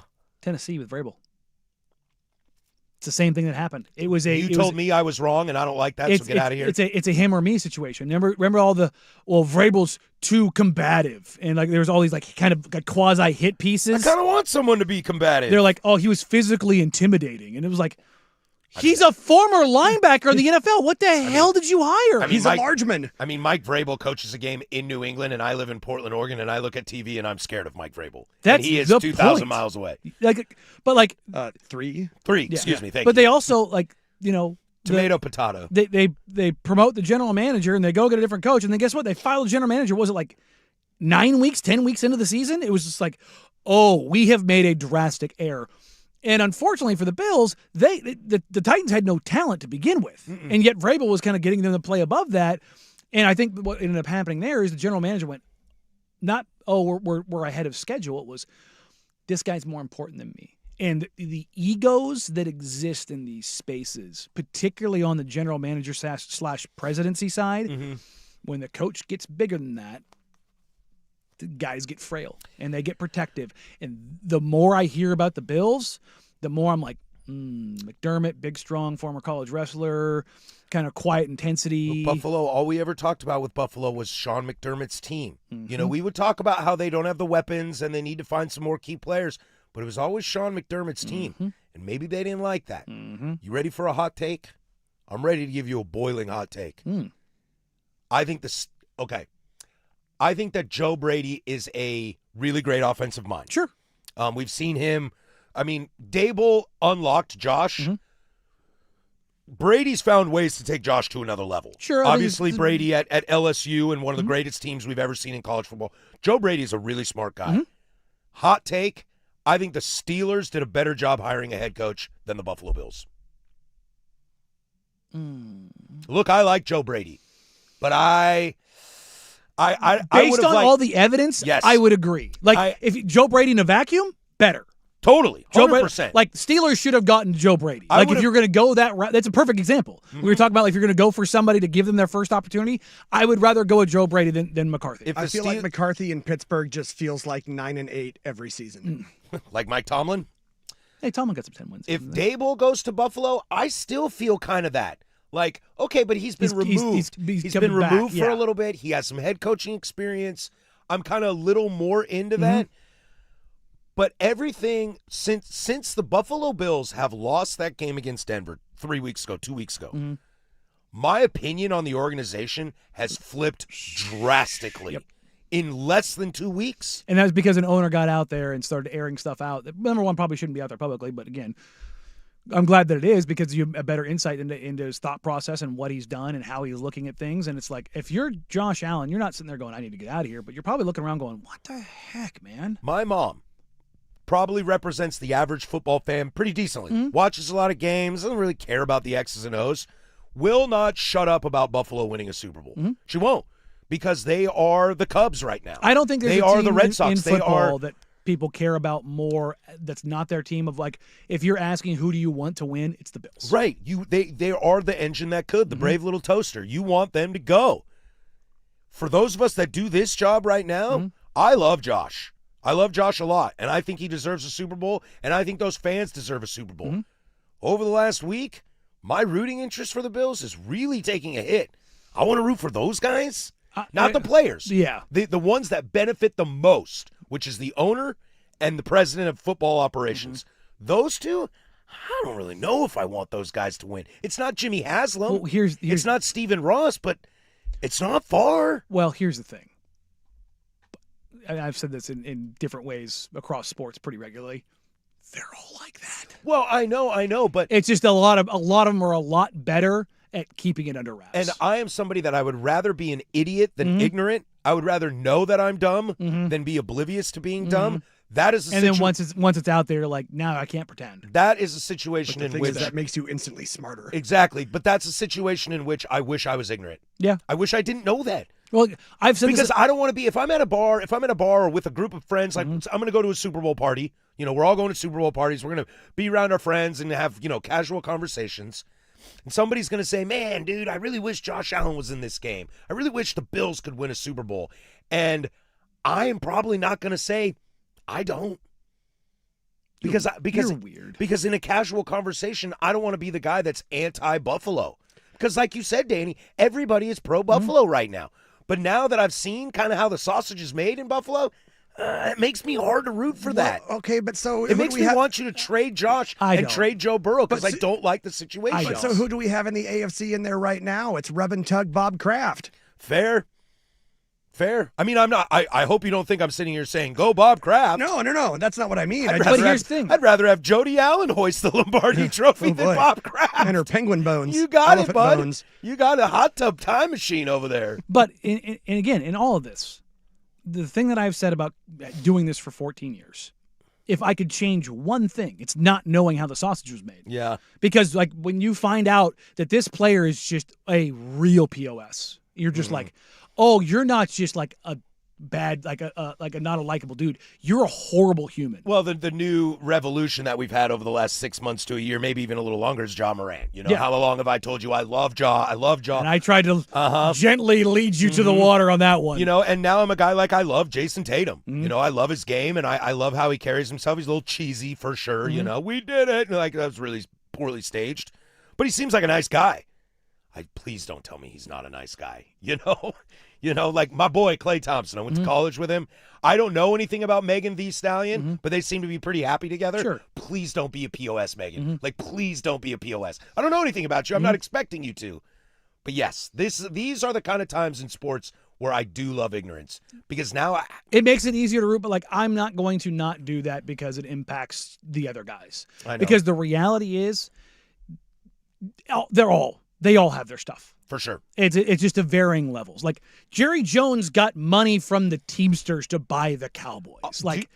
You don't get to be a multi-billionaire and a sports owner by being just a good dude. No, you step on everyone to get to that money, and in order to do that, you do some pretty nefarious stuff. Do Seahawk fans in Seattle have the same level of frustration / hatred with Jody as a lot of Blazer fans do? I don't think so. No, when? Because with the Blazers, we see a lot more how the sausage is made when it comes with Jody. The Seahawks, first of all, they're protected by maybe the best GM in the NFL in John Schneider, and they've won. They've been successful. Well, the Pro Football Writers called him the best executive in football. Pete Carroll is a very, very likable coach who, even when they weren't very good, people still loved Pete. And even in his last season, it's kind of like, yeah, it's probably time for Pete to go. And you don't want to say it because you like him, even though Pete's got some pretty crazy college football baggage, my friends. And like I said, I was there at Climate Pledge for the Blazers-Clippers game. He was a row in front of me. Yeah. And the entire game, there was a procession line to Pete Carroll. But that's what I'm saying. At the very top, you don't want to know about these people. You just don't. If you're worth billions upon billions upon billions of dollars, just do a quick one. Carolina Panthers owner, Tepper. Awful human. Terrible. Ballmer, currently embroiled in everything. And Ballmer's probably we one thought of the... we liked him. Well, even then, he's just manipulating things in sports. He's just where, dollars. yeah, where of interaction-wise, his has probably been... unfortunately, I haven't interacted with a lot of these guys. The only owner in sports that I have interacted with who is a more normal human than Ballmer is Cuban. Yeah. And I've talked to him probably, 25 times. And you remember Mark Cuban was pretty insufferable for a while. But That's weird because they're tech weirdos. I know. Too. He was pretty insufferable for a while, but his end of his tenure as an owner in the NBA, he became pretty likable. He settled down. But he's also kind of like the most... It helped he won a title. He's also as far as a billionaire can be, he's mostly normal. But whether it was Sarver in Phoenix or Sterling in L.A., the infighting and the nastiness we're hearing about the Buss family, how she ousted her entire family and cut people off. I mean, even the Michigan State bro at Izzo. in Phoenix. Or not Izzo, played for Izzo. Ishbia. Yeah, dude. I mean, sounded cool when he bought the team. Yeah, it was because you were replacing another dirtbag. But Dan Gilbert and Cleveland, both those guys hate each other because they have rival mortgage companies that are predatory loan companies. It's just go down the list. I'm a bigger jerk than you. No, I'm a bigger jerk than you. Find me an owner who doesn't have and I'm not talking new NBA ownership brought to you by Rod Roddy. Well, the next D-bag billionaire, come on down. But seriously, I think that's why people have a lot of problems with Blazers right now. Is Paul seemed like a good dude. I mean, for the most part, but whether he was or wasn't, but had he seemed stuff. Well, they all do, but Dundon had stuff. He seemed the lesser of the evils. But it's also because maybe some horse blinders on some things. What was Paul Allen's biggest thing? Just he insisted on Patty Mills. I mean, it's fine. I liked Patty Mills. Yeah. They ended up being a heck of a I watch a lot of West Coast he had a Conference hell of a career, basketball. man. But I mean, this all goes down, which is why I separate it. Patty Mills was good on the Spurs. I mean, that's where he got good. But I just separate that stuff. Unless you are Sarver, Sterling, you are like Tepper, if you were just a horrible, horrible, horrible human, Brown or Haslam, dog, I'm out. Woody Johnson just sucks at his job. But I don't hear a ton of stuff about being kind of a D-bag, but just sucks at his meddlesome owner. All rich people are D-bags. Yeah, I mean, for the staggering majority of them, yes. And it's that's what this fundamentally comes down to for me. All right, when we come back, let's get some leftovers of the NFC and AFC championship games, kind of more about the losing teams than the winning teams as we gear up to Super Bowl 60. We'll do that next. 105.1 The Fan.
Web Gems coming up at 11:45. Free consultation at 12:15. Get those in 503-864-6326. We'll have a Giannis conversation in the Big Nooner as well. And how Giannis affects the Blazers. And I swear, if this was like a Twitter page or my Reddit page, whatever it might be, at noon, we will have a conversation, and it should be pinned to the very top of your brains. Everyone out there, if you keep asking me about Giannis to Portland, I'm going to direct you to noon on Tuesday, January 27th, okay? I'm not doing this every day. Right? Are you with me, Danny? What package are we putting together to get Giannis here in Portland? That's what I'm saying, dude. What's funny We're is going to handle it today. you're doing this, and you get it here twice a day. I know. You get it 35 times. It's Well, if I'm endless the- in if- my DMs, in my tweets, If I'm in this- my email. Oh, I don't know how people. Somebody found my work email the other day. Dude, it's not hard. Well, I know, but it was like, but they sent an email to I my. had to ask Jeff if he was Jeff or Jeffrey. But I know, like somebody sent an email. Actually, they're both in there Yeah. because first go around and second go around. Yeah, there you go. But the email was sent to my work email and both of my personal emails, which are not easy to find or easy to guess. And I was like, what the heck how did you get that one? Like that one's not publicly available anywhere. Yeah. I'm like, what's going on here? Yeah, I would have figured it'd be harder for anybody to crack your case, man. It was just, it was a little like there's other characters that are in my email that make it a little bit harder to track down because I don't want people blowing up that email. If I'm over I have it, a feeling Danny Meringue 69 at Gmail is not that tough to figure out. Well, no. kids stored under the house at hotmail.com. If you're Not sick kids, not kids. not kids. There you go. Adults. There you go. Bad ones. If I'm sick of it, I can't imagine. Yeah, it's and again. I'm not saying like, oh, mine's so much worse, but it is kind of funny Oh, to no, watch. no. you I get- know yours is Yeah, worse. it's funny to watching your frustration. I'm just like, Yeah. what's that like? Well, you're handling it a lot better than I am, clearly. Well, again, it's a lot. This is why sometimes you'll just see me like throw my head back, like, oh, here we go. It's because it's just like, it's not the first one, it's not the fifth one, it's the 39th one. I'm like, guys, You're being listen to it. You're being full on tear gassed, and I was just described what tear gas is, and I'm more pissed off than you are. It's Yeah. well, it's also trade deadline stuff. This is my 15th go around with this now. It's like, yeah, this is pretty normal. So we will do that at the Big Nooner, okay? Okay. All right. Some leftovers from NFL Championship weekend. I think the biggest question coming out of all of it, and we'll get to the Denver Broncos as well in kind of a moment, is the future of Matt Stafford. I think Matt Stafford has clearly shown he's still got some juice in the tank. He is most likely going to be the MVP. So it leads me to wonder. I mean, it's hard to catch body language after a game, and he even said, guys, come on. Don't ask me right now. I fully believe Matt Stafford comes back, but the clock starts, I think, on this Matt Stafford conversation. I think we all agree that Matt is a future bona fide Hall of Famer. His resume speaks for itself.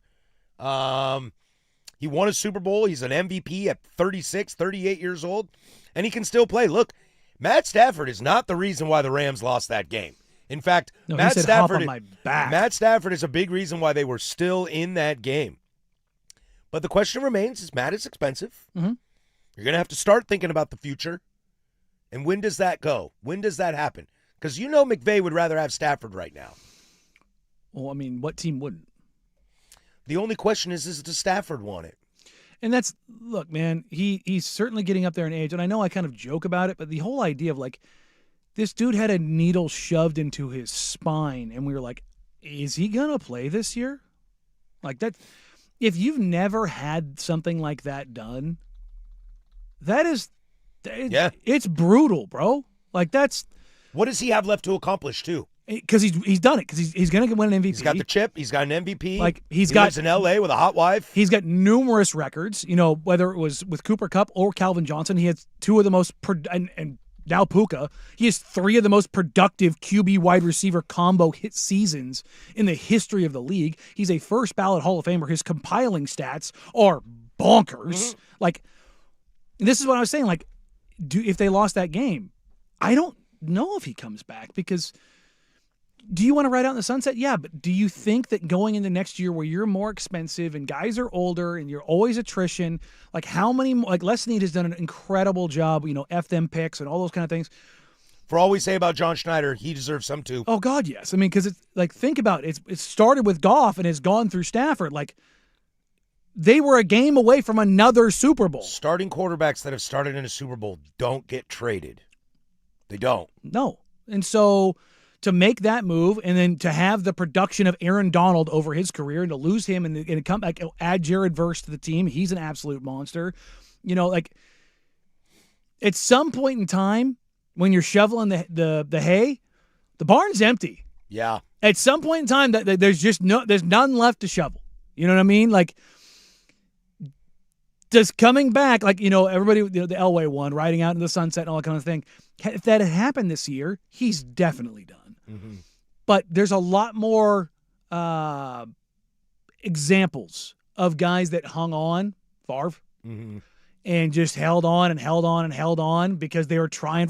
Hell, Aaron. Well, I mean, Favre's last season, he's an interception away from a Super Bowl. He's an NFL controversy away from a Super Bowl in Bounty Gate. Sure. But I mean, to my point of like the examples of guys that rode it out into the sunset is a short list. And everybody Elway wants to do that. Mm-hmm. But the likelihood is that it's not there. Yeah. Kelsey wanted to do it. He's coming back. You know what I mean? Like, so. Yeah.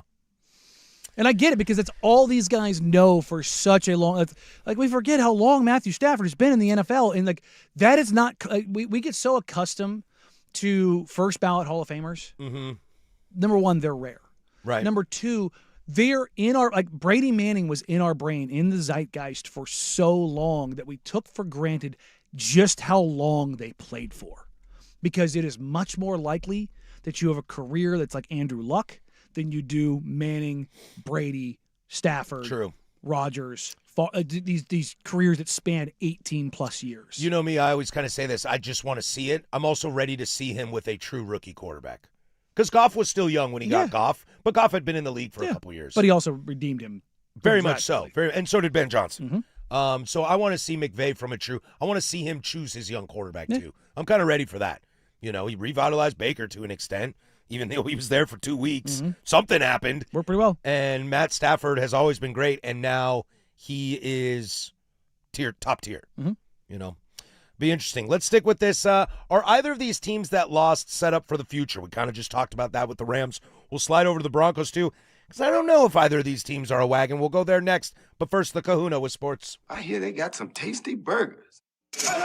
Now, from the George McCoy and Warren Allen Sports Desk, a Sports Center update on the Fan Sports Network, 105.1 FM and 1080 AM.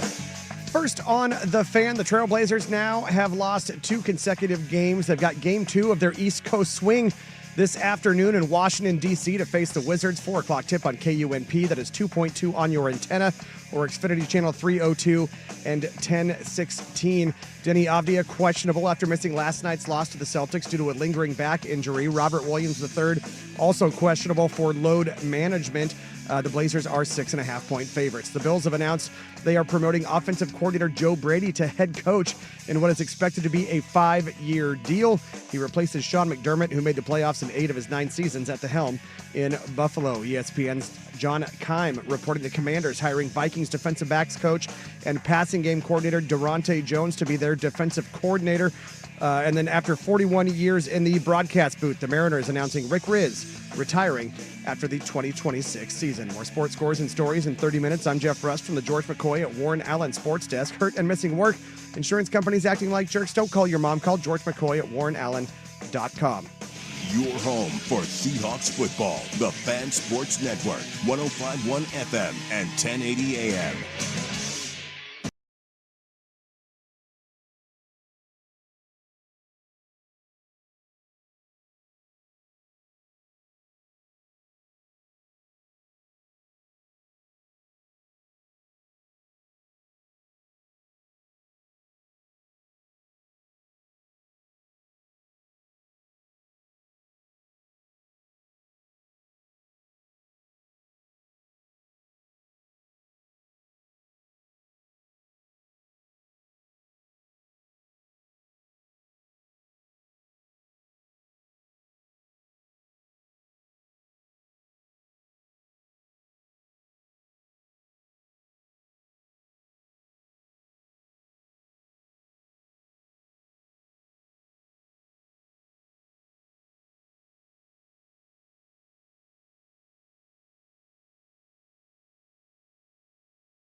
Free consultation at 12:15, 503-864-6326. Jump on the train.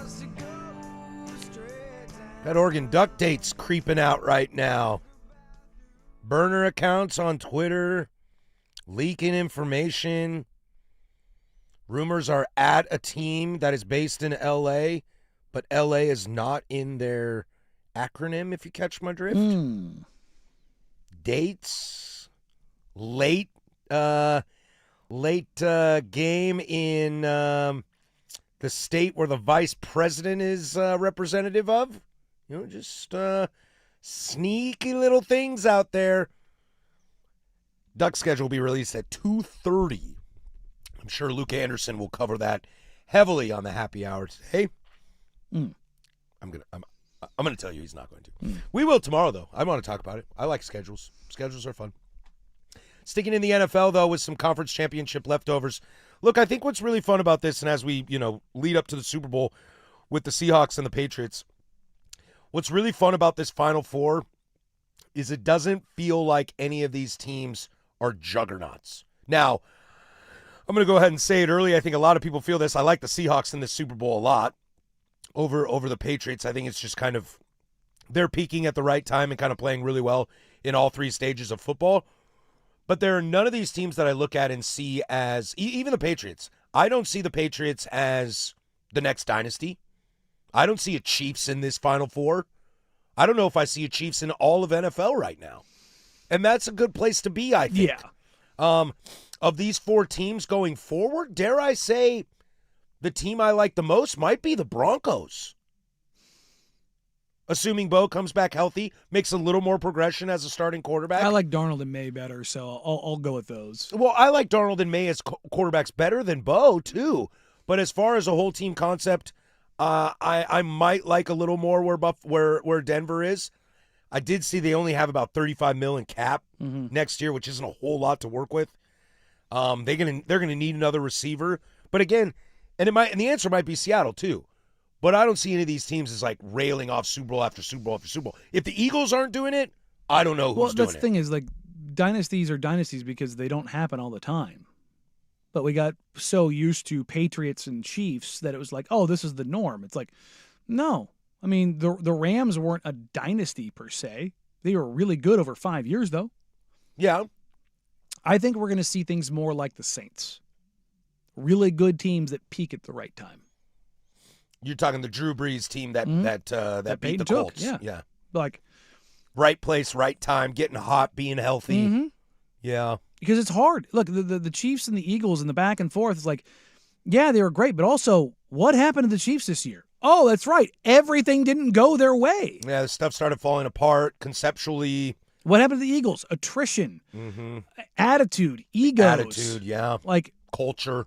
Like, it falls like maybe quarterback regression. But we saw this as much as with the Patriots. It wasn't like they rattled off 6 Super Bowls in a row. There was multiple iterations. There's multiple teams. And the most talented team didn't even win a Super Bowl. Yeah, I that's know. fair. Didn't even win. I know. But, nah, you remember only one team does every year. Yeah.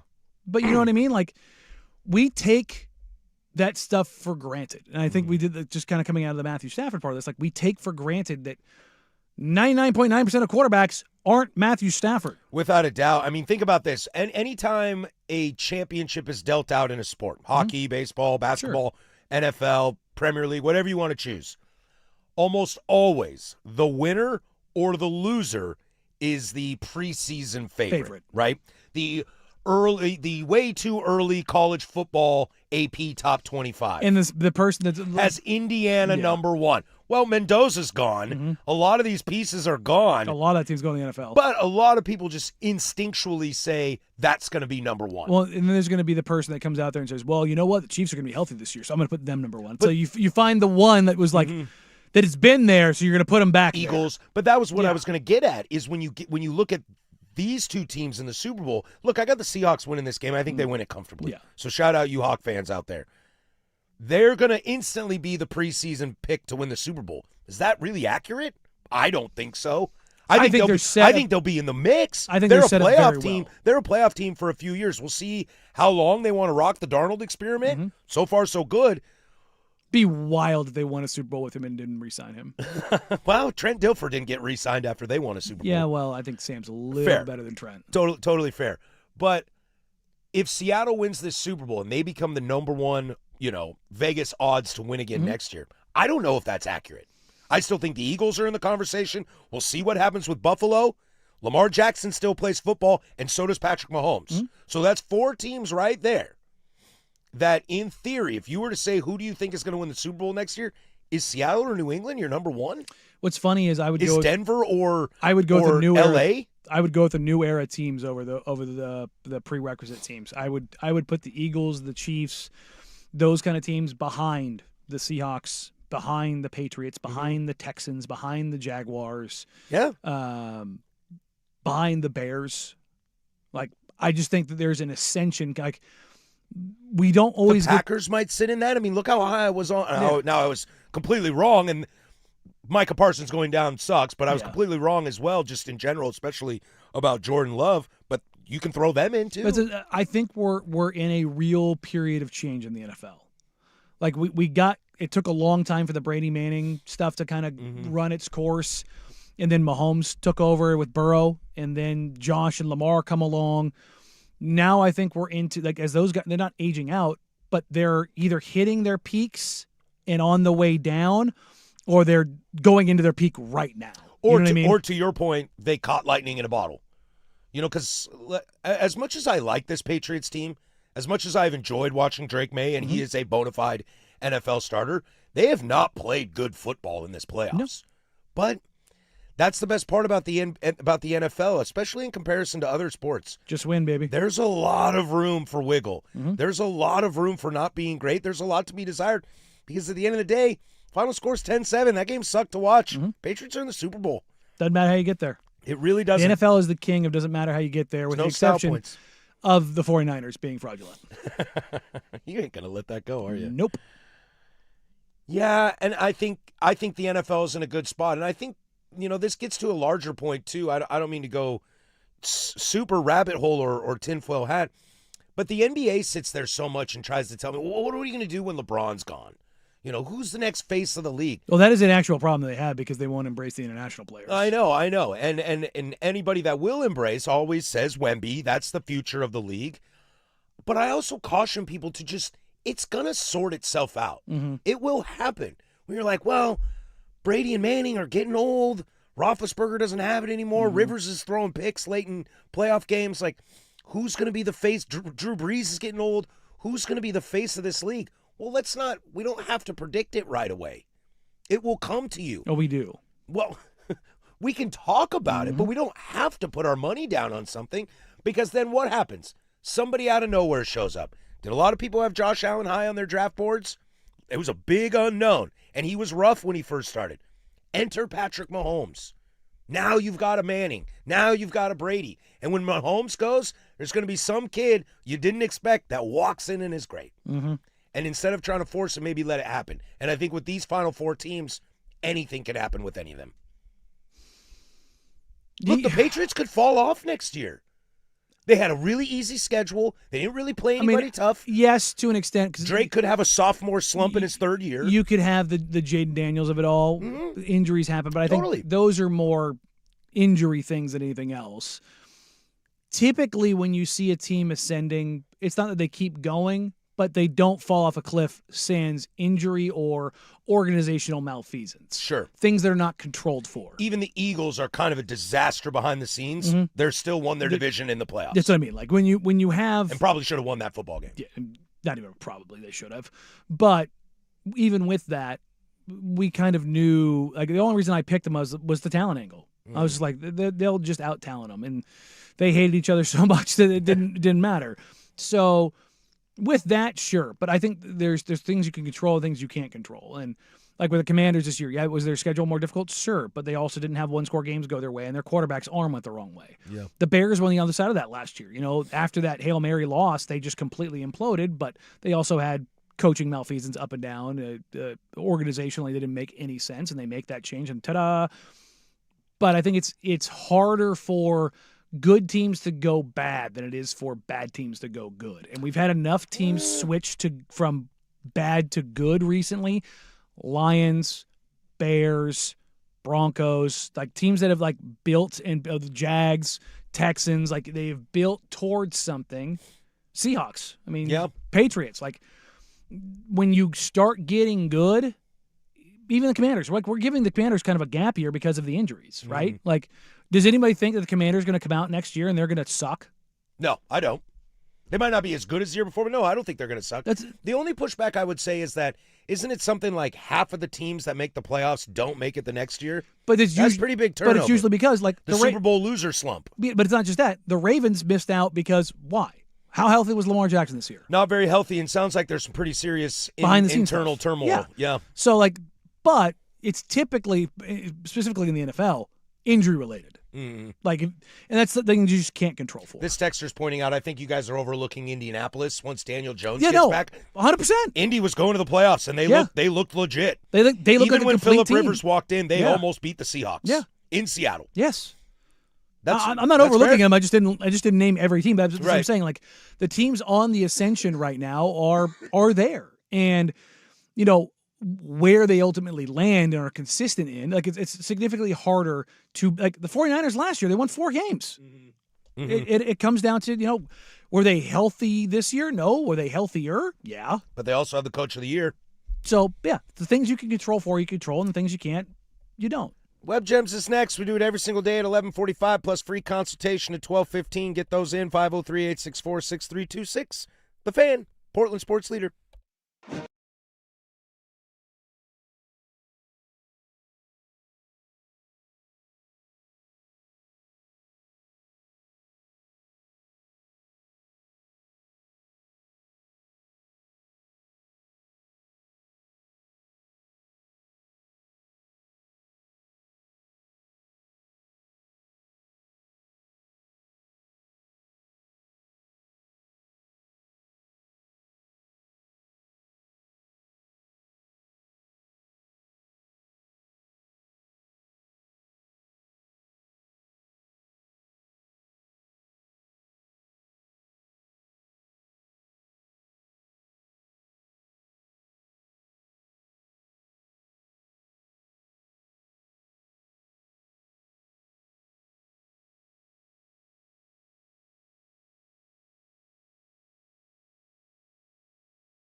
I've interrupted happy time. Sometimes it's bad. No, son of a... It's Web Gems, What'd you do? the firm of Harris and Meringue on the Fan Sports Network, 105.1 and 1080 The Fan.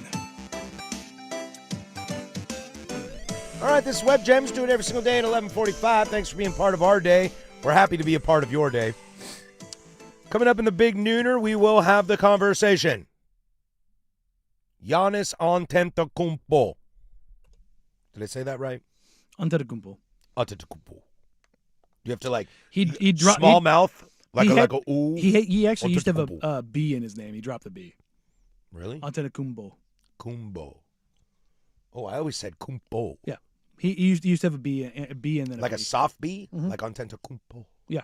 Like Clemson. Like yogging. Yeah. Clemson has a soft P in Clemson. Did you know that? Clemson. Yeah, Clemson. No, that's false. It does. I don't want to hear about your soft P. Just look at the Wow. Just look at the way it's spelled. There's no P. Wow. You can put it on the board! Step into a Slim Jim. From the top rope. From the top rope. Today's Web Gems is brought to you by the city of Cleveland. The great city of Cleveland. His lakes catch fire. It can't catch fire right now because Lake Erie is 93% frozen. Yeah. Did you see the I've videos coming out of Chicago, I- dude? I haven't seen videos, Holy. But I keep getting an update in my Reddit algorithm of the percentage of the Great Lakes frozen right now. It's like 43% of the Great Lakes are frozen right now. Now, like, Huron and Michigan are only at like 27%, but they're massive. Yes. To where Erie is like 95% frozen. The crazy thing was they showed the shores of Chicago and the ice chunks. Like, am I in Antarctica? Like, there's icebergs out there. You're like, good God, what is going on? But the corner of Carnegie in Ontario from the future Hall of Famer Tom Hamilton, the Cleveland Guardians, signed Jose Ramirez to a 7-year, $175 million extension. And I will not sit here and wax poetically about my baseball team. This will keep Jose Ramirez, the future Hall of Famer, in Cleveland for his entire career. And I think there's something really special in baseball when guys play their entire career in place. And I don't know. This is just coming off the top of my head, so I could totally be wrong. Do more guys spend their entire career in baseball than most other sports? I would say NHL. Oh, good call. I would say NHL. That's like you were dyed in the wool. Like right now, Sidney Crosby and Alexander Ovechkin are two of the top 20 years. 5 players in the history of the game, and they're going to spend 20-year careers with their organizations. Yeah, that's a good point. NFL, no contract is a given, so guys bounce around all the time unless you're a quarterback. NBA used to. And even quarterbacks don't stay everywhere, as we just got done talking about Matt Stafford. NBA used to, but the last 25 years. Well, you get guys at the end of their They go life ring cycle. chasing, Yeah, they're trying to find rings, Like Toronto Raptor Hakeem Olajuwon. Yes. We all know the famous picture of Gary Payton and Karl Malone in Lakers gear on a bench. Seattle Supersonic Patrick Ewing. Yeah? I mean, Kevin Durant, Houston Rocket legend. You know? Yeah, it's for me. I'm just kind of racking my brain. Like, it's the NHL. It's got to be the NHL. It's NHL. Baseball's got some good ones. You know, Mike Trout's going to be there forever. Mm-hmm. But there's also some weird ones, too, that Felix. Felix Hernandez, you kind of forget that a guy was somewhere before. Like, Bryce has been in Philly for so long that you forget that he won an MVP and Rookie of the Year in Washington. But it's also just down the street and similar colors, so it like Totally. looks like thinking about like Shohei. It's like one's red, one's blue. You know what I mean? Like that's a clear cut line. When I think of Kyle Schwarber, I think of him in a Philly, and it's like, well, he was in Chicago, he was in Boston, he was in Washington. Yeah. Nomar. Nomar, diehard Red Sox, right? He was a Red Sox, right? He was a Cub, and he was a Dodger, and he was an A. And Rusty, you said you had a joke. I forgot about the A's. Yeah, he was an A for a little bit. Yeah, I had a joke, but it was because I was looking at the wrong column on the show sheet, and it was a Philip Rivers joke. Well, I mean, I still want to hear the joke now. All right. Well, because the note on there says Philip Rivers withdraws, and I was going to say that's probably for the first time ever. Rivers and a couch don't have much in common. He is not the pullout king. He is not a pull-out couch, that is for sure. Side note. I just sat that one out because I was going to make it worse, and I chose not to. Side note. I want that noted for the record. I have the answer for a trivia question for you guys. If you're ever in a party that wants to ask hot Cleveland Guardian trivia questions, At the end of this deal, Jose Ramirez will be the greatest Cleveland player to ever play. Better than Bob Feller, Jim Thome, Corey Kluber, Man Ram. Name your guy. Really? Yeah, I think so. Alomar. Dude, go look where he sits in MVP voting over the last 5 years. I'm just saying, Tommy and Manny. Oh, I get it. I get it. That's a tough bar to clear. Yeah, I get it. And I don't want to be like, it's my team, trust me, but like I get what you're talking about with the MVP Manny voting. Ramirez He's like a is one top of my 5 guys. Manny but Ramirez is one of my all-time favorite players. But I also think it's more about peak. Went to a World Series in 2016. I know. I'm just saying. Like Frankie was better that year, though. Yeah, but like also like Manny and Tommy, like their peaks were bonkers. Yeah, I just have a strong feeling that, and this may be a But compiler thing, that's where that we've talked about Hosey this. might Yeah. be the leader in all Cleveland. Yeah. And it's some of that Stats. because Tommy and Man Ram both played other places as well. Yeah. So again, I'm not really arguing with you per se, but that's just tough. Yeah, let's see. I'm pulling this up right now. All-time leaders. All right, let's see here. No, that was bad. This is terrible. Terrible. What do you want to look at? RBIs? Yeah, but just where are we at with stuff? RBIs. Okay. Mm-hmm. RBIs. Come on. Let's load. Let's load. Here we go. Stalling, Jose so- Ramirez is second right now with 949. The Earl is at 1,084. So he is a little over 100 away from all time. Another season. Okay. He is only 12 ahead of Jim Thome. Yeah. So there's that for you. Home runs. I don't know if he'll be here on home runs. Yeah, I mean, Tommy feel like he's going to be up. Tomey's at 337. Hosey's at 285 at number 2, ahead of Albert Bell. Scary Albert Bell. That's a terrifying man.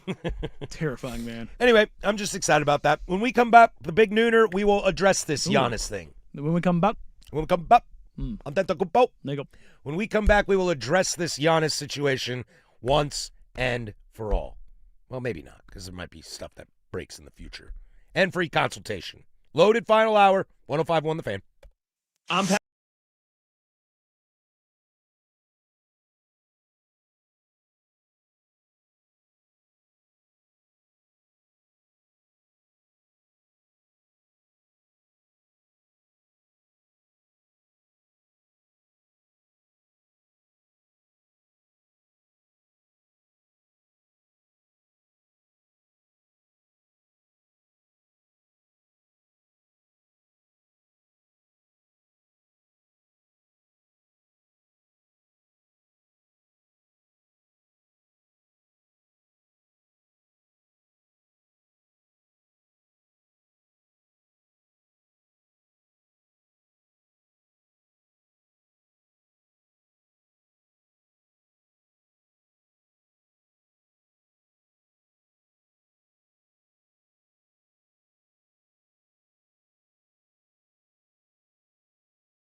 Now, from the George McCoy at Warren Allen Sports Desk, a Sports Center update on the Fan Sports Network, 105.1 FM and 1080 AM.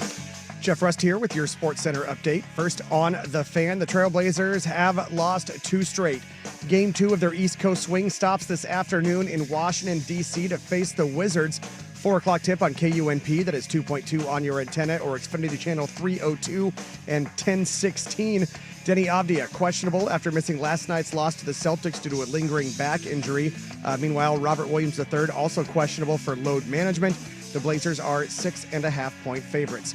Over in the NFL, the Bills have announced they're promoting offensive coordinator Joe Brady to head coach in what is expected to be a 5-year deal. He replaces Sean McDermott, who made the playoffs in 8 of his 9 seasons at the helm in Buffalo. ESPN's John Keim reporting the Commanders hiring Vikings defensive backs coach and passing game coordinator Durante Jones to be their new defensive coordinator. And over in Major League Baseball, after 41 years in the broadcast booth, the Mariners announced Rick Rizzs retiring after the 2026 season. More sports scores and stories in 30 minutes. I'm Jeff Rust from the George McCoy at Warren Allen Sports Desk. Hurt and missing work, insurance companies acting like jerks. Don't call your mom. Call George McCoy at warrenallen.com.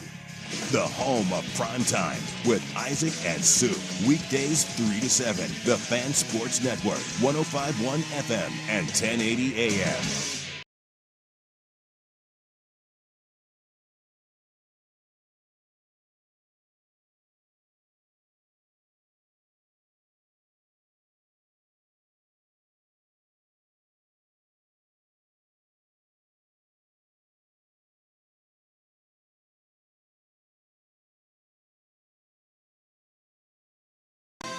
All right, 2 down, 1 to go here. The firm of Harrison Meringue. We do this bad boy every Monday through Friday from 10 to 1 p.m. Thank you for being a part of our day. After us, we'll toss it over to Duck Insider from 1 to 2. They won't have it, but the rumor on the street is Duck's schedule release at 2:30. We'll get to that tomorrow. We'll chat a little bit about that tomorrow. After that is the Fan Happy Hour with Luke Anderson from 2 to 3, and then it's a special West Coast Bias edition of Prime Time. Jason Sukanik, our recruiting insider Andrew Nemec, filling in for old Rop. I heard Meatball got married. I am an old man. I remember when Meatball, he did his college reveal live on the air with Nurse Nice. That's how old I am. He chose Kansas and made Rob very, very happy. So you can catch Nemec and Suk on Primetime from 3 to 7, take you all the way home. Finishing up 13 hours. Live, local, regional sports talk radio. Good times. Free consultation. I need some consultation, Danny. Do you? Yeah. Is Portland going to get Giannis? Before we get to that, though, the interesting thing is I love when guys, and the NBA, and it's the NBA's fault, like, that I think this way. Whenever there are guys that are potential trade targets in the NBA, he's got a calf issue. He's got a back issue. His hammy's a little tight. We're going to sit him out. Jaw's hurt right now. Giannis is hurt right now. Or are they? Yeah, that whole thing is just so... But I can't help that my brain goes there. I'm like... Why does your brain go there? Because it's never been an actual thing. I know, because it's a tinfoil hat. Because the NBA... No, the trade deadline's close. No. It's like, if the trade deadline's close and it's the day of the deadline and a guy gets sat, then your tinfoil hat can get a little bit tight. Like a month out, there was somebody sat down, they're like, up. I'm just like, guys, it's a month away. Mm-hmm. Chill. I know. I think it's because the NBA manufactures drama more than anybody else. Because Sprague and Dirt were having a very fascinating conversation this morning in the 8 o'clock hour. You should go back and check it out. Kind of about, how you kind of wane on some sports and you don't watch stuff as much. Mm-hmm. And he brought up the great point that when you look at ESPN and they're talking about basketball, which they are right now, all they ever want to talk about is manufactured drama. And they never talk about what's actually going on in the game. So I think because they do that, that's why my brain naturally goes to, well, what's the drama side of this? Well, I mean, what's the soap opera tabloid side to the NBA that my fellow colleagues in the industry who get paid a lot more than I do and have a lot louder voices for good reason, what are they going to say? Well, LeBron's old and who they're going to trade for. Well, that's because Adam Silver's done a terrible job in leading that, and the four-letter has done a worse job of implementing it. The 4-letter? ESPN. Oh, yeah. It's true. It's true. And I think that's why, because they built their life on drama so much. Watch the product last night on Peacock. It's terrible. What? Well, Blazers? No, I'm talking about the product from Oh, Peacock. like production? Yeah. Oh, it's fantastic. Pre-game, I love what Peacock does. halftime, post-game. I mean, Amazon. Yeah, you both see of them. Amazon Baseball? Amazon Baseball is awesome. Yeah. Awesome. Turns out, if you actually give a damn about the product, and you actually Yeah. talk about it in a way that matters, guess what people like? The product. Yeah. It's not hard. Before we get to the Blazer aspect of this, you think they'll move him? Giannis? Yeah. Yes. Yeah, this year? No, in the summer. I think so, too. And that all stems with, like, it's a very, very, very large transaction. And typically those kind of things, you're going to want to have time and run up, and you're going to want to take time to solicitate. And yes, Luka happened last year. I know. But Luka being traded is It's the exception of all exceptions. It's the strangest thing in American sports history. Well, it's also to the Lakers. No, not just that. It's like, of all trades, I will remember, like, very vividly what happened around that trade because it was so far removed from normalcy. Yeah. Not just how it happened, but when it happened.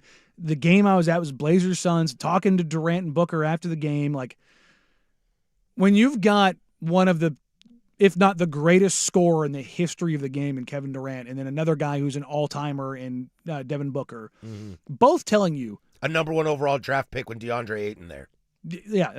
when those guys are telling you no one's safe, and you can see it in their eyes of like, That's where you're going. I was saying, like, just guys that are all-timers that are telling you, like, oh, I ain't nothing. Steph Curry knows he could get traded. Anyone, everyone. Like, you may not be a Luka guy, and I'm saying you, just like ubiquitous you. Luka has done more in his first 7 years in the NBA than almost anyone in the history of the league, and he was traded after going to the NBA Finals. Mm-hmm. Look, Kobe didn't become Mamba until after Shaq. Michael had some good years, but it took him a while to really get there. Luka's production from the day he hit an NBA floor through his first 7 years is no one will probably ever beat it. Like, so for him to get moved, the way he got moved and where he got moved to, that's like when you say, well, the Thunder did it. It's like, yeah, well, insert a million different things that had to go right for them for it to happen. The Thunder also traded Paul George to a team that was willing to mortgage their entire next decade. Yeah, but they also did that and got a player in SGA that's better than any of those picks. But then they were able to use those picks on J-Dub and Chet Holmgren, and they got more to come. And they also drafted Ousmane Dieng in front of J-Dub because reasons. Yeah. But all of this is to say is, like, could Giannis get moved to deadline? Yes. Is it likely? No.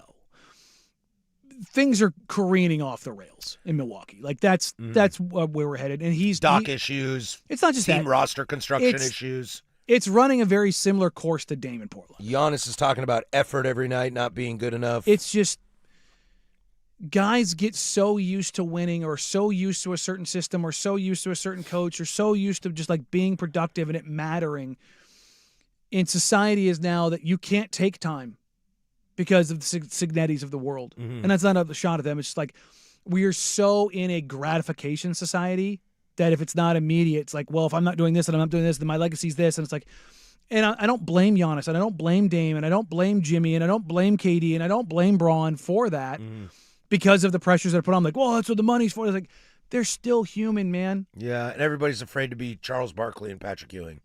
And just say, nah, I'm just good. You ready? Yeah. Should the Blazers trade for Giannis Antetokounmpo? Should they? Sure. Can they? No. I also think, but they will be a part of it. they kind of have to be, because those picks are basically attached to what Milwaukee wants back in return. I will preface with this. The Portland Trailblazers are in a rebuilding mode. There have been some early returns. I wouldn't say they're rebuilding. I'd say they're in a building mode. In a building mode. Yes, yes. The rebuild has already started. The Blazers are in a building mode, and there have been some advancements. There have been some setbacks. There have been some surprises. Shaden's gotten better. Donovan's gotten better. Scoot's a little bit of a setback with the hammy.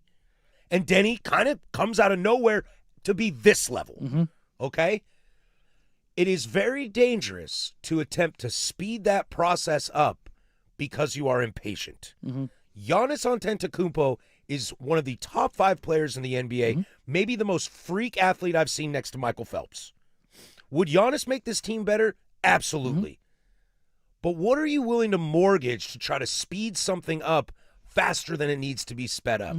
And what kind of destruction will that do for a Shaden, a Denny, a Klingon, a Scoot, and potentially a Young or anybody else down the line that the Blazers might draft? I just don't trying care. trying to slap a Band-Aid on something and instantly be better can be dangerous, is what I would say. You'd say a Shaden or a Klingon. Like, if you want to say a Denny, fine, because Denny's bona fide at this point.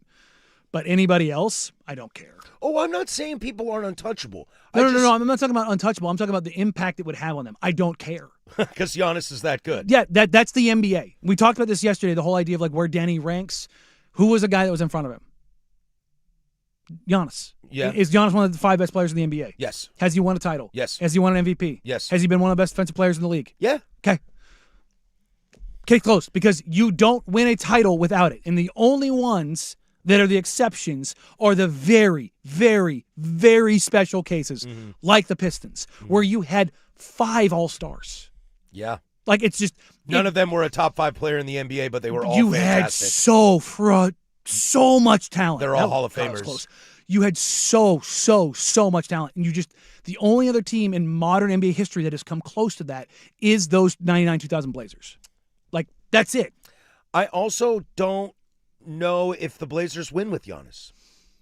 If Giannis was 28, you do it in a heartbeat. You open up carte blanche, but he's not. I don't even have an issue with doing Giannis and Dame again. I really don't. Redux. I really don't have an part issue deux. with. Yeah, I don't have an issue with it because I think that Bucks team post their title once they got Dame. A lot of the guys that were a big reason why they won that title fell off quickly. Well, Chris fell off. Middleton fell off a cliff, and obviously, giant cliff. And to be honest, like, you would want to pair Dame with Drew and Giannis. Like, if you had Dame, Drew, Chris, Giannis, Brooke, Done. whole body, Yeah, that's a lot better. whole body. But it's like, to get Giannis, you are going to mortgage a lot more. And yes, the team would be better. But I don't know if you actually get to the pinnacle of what you're trying to get to. I think the idea, for me personally, and you are more expert than I am on this, for me personally, I'm still ready to see what happens with Young, Scoot, Donovan, and Shea, and more Denny. And then in a year or two, then let's talk about maybe going to find a Giannis. Well, you're not going to do that because that draft capital is going to be gone. Maybe that draft capital turns into Cooper Flagg. I don't know. Is there a 13-year-old out there that's the next Wemby or Cooper Flagg? The other part of this is, you think Joe Cronin in that front office is going to sit on their hands this summer with the new owner coming in? Bro, I don't even know if Joe Cronin in that front office has a job next year. So that's kind of my point. Like, you think they're just going to sit if Giannis gets them? What does Milwaukee want back in this move? Their picks. Because No matter where Giannis goes, they want their picks. they want their picks. Well, and look, bringing Giannis Antetokounmpo here to Portland, you're not going to win a title. Not this year, probably not next year. And or that's in my the next thing. I couple don't years. think so either. But the thing is, though, is that what a small market team like the Trailblazers wants, I think anyway, and at least what their fans want, they want that big splash. They want to show that you are putting your stones in a wheelbarrow and you're going to go try to do the damn thing. I think that, to me, is what some of the fans want. I think there's some we've tried fans to that- say for years. Yeah, They just want something. they want something. They Yeah. want a big splash move, and that would satiate that percentage of the fan base. Let's put a pin in this real quick. We'll take a break and we'll come right back. I'd like to keep And I don't talking think about it's this. happening, and I don't think they should. We'll keep talking about this. I know we normally have free consultation at 12:15. We'll move that to 12:30 and get those in as you like. But I'd like to keep talking about this. Read some thoughts on the text line and on the YouTube chat. That's Danny. I'm Patrick. 105.1 Portland Sports Leader, The Fan.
All right, little audible here. We will push free consultation into 15 minutes from now.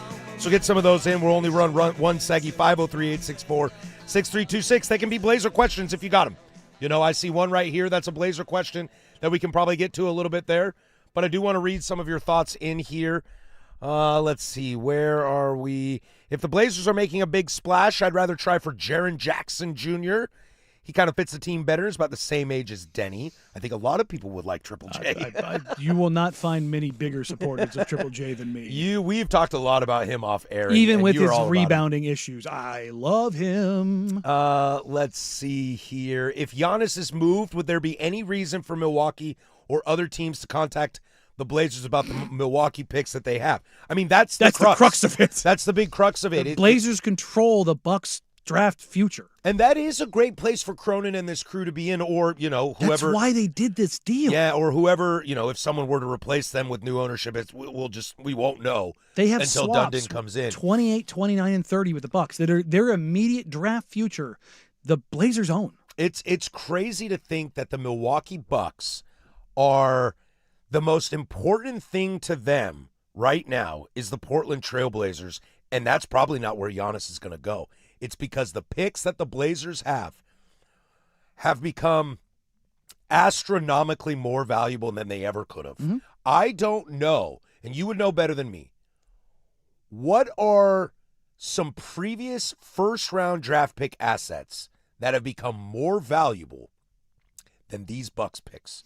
Because if you think about it, when Giannis has to go, the second Giannis wants out, the second he is out, those draft picks are first-round picks on some really, really, I'm talking Sacramento King level, bad Milwaukee Bucks. Yeah, because, you know, you take a look at the Suns, the Jazz, the Rockets, the picks that they own, you know, the team's futures that they own, whether it's the Nets or the Suns or the Timberwolves or the Cavs. Like, when we've seen these big trades where a ton of picks have gone out, or the Clippers even, you know, and what it did for the Thunder. Like, when you get that much control and you know so much of a team's identity is tied up in a singular player, which is very normal in the NBA, you make that move. Like, the Pelicans owned basically part of the Bucks' future for Drew Holiday. Well, they've now kind of gone past that. I think they have one more swap this year, but they could still end up getting, I think the highest the Bucks could pick in the draft, I believe it's 2 if the Pelicans won the draft this year, but because the Hawks own it unprotected, it wouldn't be the swap and all those things, right? I always forget about that stupid trade. So the Bucks could technically get as high as 2 in this draft, which is kind of crazy. If you're a Blazers fan, you don't want that to happen because then they'd have AJ DeMonsa or Cam Boozer, and now your picks get devalued a little bit. Now because they won't be as bad. Well, they will be because rookies are never great. Even as good as Wemby was, it's still good as Flag is. It still doesn't impact. Rookies do not impact winning. Very, very, very, very, very, very, very rarely. The Mavericks are still a bottom team in the NBA. Yes, and I love Cooper Flag. Yeah, he's phenomenal. But the Blazers own the Bucks' draft future, and with that, wherever Giannis goes, there will be a third phone call, and Joe Cronin will be on the other line. Because Milwaukee's playing puppet master almost. They're going to bleed every last ounce of blood from that stone. They're going to. And they should. The whole Dame trade saga. He's going to Miami. He's going to Miami. I had to beat people over the head. He's not going to Miami because they don't have the assets. They never had the assets, and it never got that far. And guess who's learning that right now? Miami Heat fans, because all those players that they wanted to ship to us. Oh, you mean Jovic and all these players that was like, what are you talking about? Cronin's an idiot. The Blazers are so dumb. Yeah. This is a great package. No, it's not. No, it's not. And you are now seeing that it's not. Yeah. And what he ended up getting. You thought it was a good package because you had Jimmy Butler. That's what you thought. Now you want to give me Jimmy Butler for Dame? Now we might be talking. What they wanted, to be honest, what they wanted was Bam. That's what they wanted. Yeah, Bam would have been great. They wanted Bam. So they make that move for Dame to Milwaukee, and they get Drew. Well, then they flip Drew for Rob, Malcolm, and more picks. Then they flip Malcolm and one of those picks for Denny. So there's a possibility that this Dame trade, when you go like the properties as it progresses, transitive properties, 10-year out on it. It could end up being massive. I know somebody's going to ask this. I don't know if somebody has asked it specifically on the fan text line, but I know you guys have in the past. Would you rather have those picks and draft them in 3-4 years, or would you rather move them? Well, it always depends on what's available. But Right. like, Assuming that there is a high leverage player that is attainable. mm-hmm. And for those that are asking, there's been a little reporting out there around Mikal Bridges. I love Mikal. 3 years ago, the Blazers, when Mikal got traded to the Nets, the Blazers tried to get him redirected. Remember, Dame wanted him. Dame came on the record and was like, "That's my guy. I want him. I work out with him in the offseason, etc." I was standing there Yeah. when the trade went down. And it was one of those things where it's like, yeah, okay. And yeah, they tried to get him. But Mikal's been paid now. He's a little bit older. And honestly, the leap that Denny has taken is bigger than what they expected to get out of Mikal. But Mikal, the thought was he would be able to add a little more playmaking. He would have a little more on-ball juice. He didn't. He's still very good. I love Mikal Bridges is a very good player. I love him. I would not give up any of the Bucks' capital for Mikal Bridges. I honestly am not interested in anybody on the Knicks roster. No, well, I mean OG, but Oh, okay, OG. Yes, I'm interested in OG. But of the offensive studs, quote unquote, Jalen or Cat. Jalen Brunson is a weird fit for me anywhere. Cat's a weird fit for me anywhere. And to your point about Bridges, maybe a couple years ago, but now he's expensive and a weird fit in New York.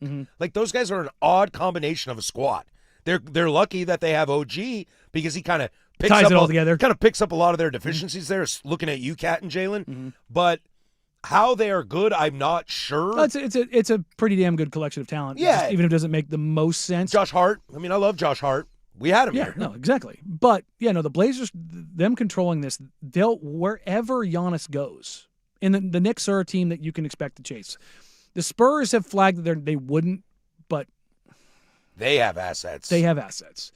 And if you're the Blazers and you're looking at like, would you want Steph Castle? Would you want Dylan Harper? Like, hey, Bucks, you can have Dylan Harper, or you can have Your this picks draft back. capital back. Yeah. You know what I mean? Like, it's kind of one of those things. Like, if you're the Blazers, would you want Mikal Bridges or would you want Dylan Harper and Carter Bryant? Dylan Harper and Carter Bryant, it's not close. I wanted Carter Bryant in the draft. But like, you understand what I'm saying? Like, and so when it comes to this summer, and that deal probably comes to fruition, wherever he ends up going, you can either get involved there or you loop in another team that doesn't. Like, the bigger deal gets them, the less likely it is to happen. But the value of those picks is so high that, you know what? Hey, Giannis has been traded. And yeah, let's say they get Dylan Harper back.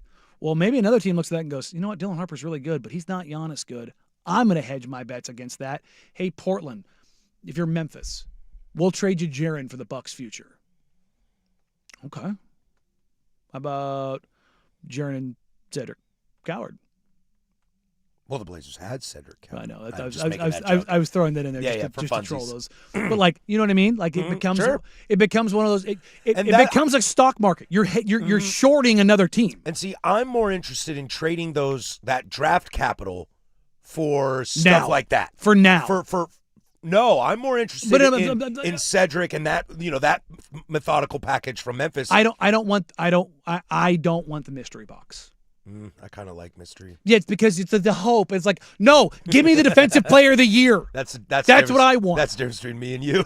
I'm always like, oh, but it could work. But it could. You're That sitting there sounds saying, fun. how does Giannis impact the development of Shaden and Scoot? And I don't give a damn. One of those guys is going to go straight to the Basketball Hall of Fame. He's probably one of the 10 best players of all time, and he's the biggest physical freak in the league outside of Shaq in the history of the league. Like, that, when you look at that, like, this isn't like a Scoot Shaden thing. You can take 400 players currently in the NBA right now, and I just don't care. Yeah. I want Brian Grant over Jermaine O'Neal. That's just the dark. And I love PG. One of my favorite dudes in the history of the league. Why did you do that?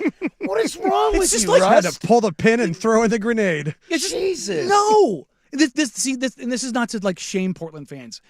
This is something that's pervasive in Portland. Like, you like the idea of something versus the practice of something. As It's like, he shames Portland fans. but it is though. I agree. You can't get rid of Danny Young. Yeah, it's just like, what do you mean? It's like Neil O'Shea did this. He had the opportunity to trade for prime Jimmy Butler. I know. And wouldn't do it because of CJ McCollum. And I'm just sitting there going, I want to blow my brains out. You're telling me you could have had Dame, Jimmy, and LaMarcus. Don't talk to me. Basketball malpractice. Don't talk to me like that. What do you mean? It's the shiny thing, and it's like, well, the idea of this, like the whole thing of like matching timelines and making things make perfect sense. I don't care. Do you have an opportunity to win a title by making a move? Daryl Morey has not done it, but I love Daryl Morey's attitude about it. Mm-hmm. Do you have a 5% chance of winning an NBA title by doing this transaction? If yes, do it, because the staggering majority of the league has significantly less than 1% at any given time, at any given point in a franchise's existence. And if you have a 500% chance, better than anybody else, of doing it, you go do it. Blazer edition of Free Consultation coming up next. I got some of your thoughts in here that I'm going to turn into free consultation. So take it and like it. There's Kahuna with sports. You ever had a big kahuna burger? Now, from the George McCoy at Warren Allen Sports Desk, a Sports Center update on the Fan Sports Network, 105.1 FM and 1080 AM. First on the Fan, the Trailblazers now have lost 2 straight. Game 2 of their East Coast swing stops this afternoon in our nation's capital to face the Wizards. 4 o'clock tip on KUNP. That is 2.2 on your antenna or Xfinity Channel 302 and 1016. Denny Avdia questionable after missing last night's loss to the Celtics due to a lingering back injury. Bob Williams III also questionable for load management. The Blazers are 6.5-point favorites. The Bills have announced they are promoting offensive coordinator Joe Brady to head coach in what is expected to be a 5-year deal. He replaces Sean McDermott, who made the playoffs in 8 of his 9 seasons at the helm in Buffalo. ESPN's John Keim reporting the Commanders hiring Vikings defensive backs coach and passing game coordinator Durante Jones to be their next defensive coordinator. And over in the world of Major League Baseball, after 41 years in the broadcast booth, the Mariners announced Rick Rizzs is retiring after the 2026 season. More sports scores and stories in 30 minutes. I'm Jeff Rust from the George McCoy at Warren Allen Sports Desk. Hurt and missing work, insurance companies acting like jerks. Don't call your mom. Call George McCoy at warrenallen.com. Sports Saturday with Joe Fisher and Rashad Taylor. Saturday mornings at 9 on the Fan Sports Network, 105.1 FM and 1080 AM.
your free consultation. Don't sweat it. It's a freebie. Every Tuesday at 12:15, the firm of Harrison Meringue dishes advice. If you're good at something, never do it for free. Sports, life, your questions answered at your own risk on the Fan Sports Network, 105.1 FM and 1080 AM. The Fan.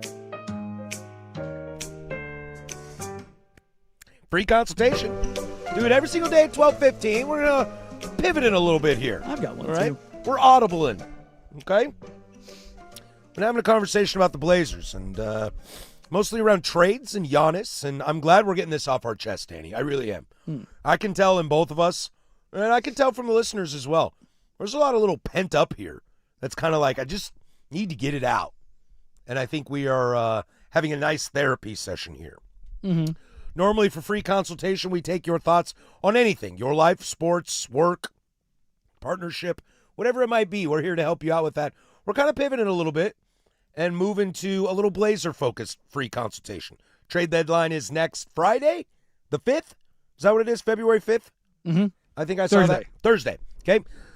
So we're a little under a week away from that, and we've been talking about that for the last, 38 minutes or so. So if you missed any of it, please rewind to the back on the Odyssey app, wherever you get your podcasts. I'll start you with this one, Danny, because I hear this one all the time. All the time. Your thoughts, Danny, on Damian Lillard at 80% of his former self, the current lineup that we have. There is also a caveat of swap 2 players from the current team for somebody else. Now, that's a big unknown because you don't know who it would be. So take that. Does that move the needle to a 3 to 6 spot in the Western Conference? Let's just say current roster now. No, I already know what I would do, and this is what I expect would happen. I'd go with Dame, Drew, 2, Denny, and Donovan. That's a nice lineup. It's a pretty damn good team. Mm-hmm. You have 2 explosive offensive players who play very differently. Denny and Dame. In Denny and Dame. You've got a defensive anchor. You've got I don't care how old Drew gets. Tumani. Drew's going to, no, I was going to say, Drew can stay in front of anybody. Mm-hmm. He's an incredibly versatile defender, and so is 2. And now you go 6'3", 6'5", 6'8", 6'9", 7'3". Well, I love the concept. I do love the concept of Drew Holiday running the point and letting Dame just be a scorer. Well, think about this also, too. I kind of like let him be free off the ball. Well, you can do. You have Drew who can toggle. That's the thing. That's Drew's superpower. Yeah, is that he's played along. He's like, go look at his season when he played alongside Boogie and AD in New Orleans. Drew was incredible. That's the last Blazer game I went to. There you go. I saw Drew Holiday in New Orleans. But he can be the guy. He can be a guy. Or he can be a secondary, tertiary guy.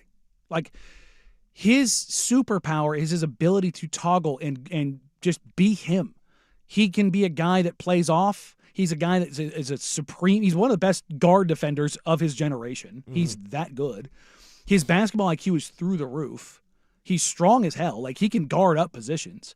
So you pair that with 2 and Denny, and down the middle, you're great with Donovan as your rim protector.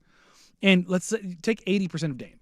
So he's a 24-a-game scorer who strikes fear into every defense on the floor.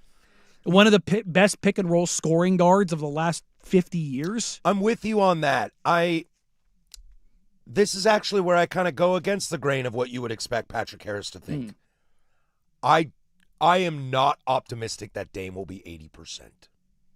I don't think you can. And I mean that, and if you can tell the tone in my voice, I mean that in a very depressive tone. Sure. Because I've seen top-end players with Achilles not be very good when they come back. Mm-hmm. Now, if there's anybody that could do it, I got a lot of credit in old Damian Lillard to be one of those guys. Yeah, Clay was also coming off a shredded knee. But I mostly KD came back pretty damn good. He did come back pretty damn good. The big one that comes in my mind because of age is Kobe. That's the big one. It's number 1, age. Number 2, the technology and the rehab behind Achilles over the last 15 years has changed. Like, true, and to Kobe's point though, he was going to Europe to try to fix it, but Europe then is not the standard or below standard now. I agree. And that thing is like, look, 20 years ago, you tore an Achilles.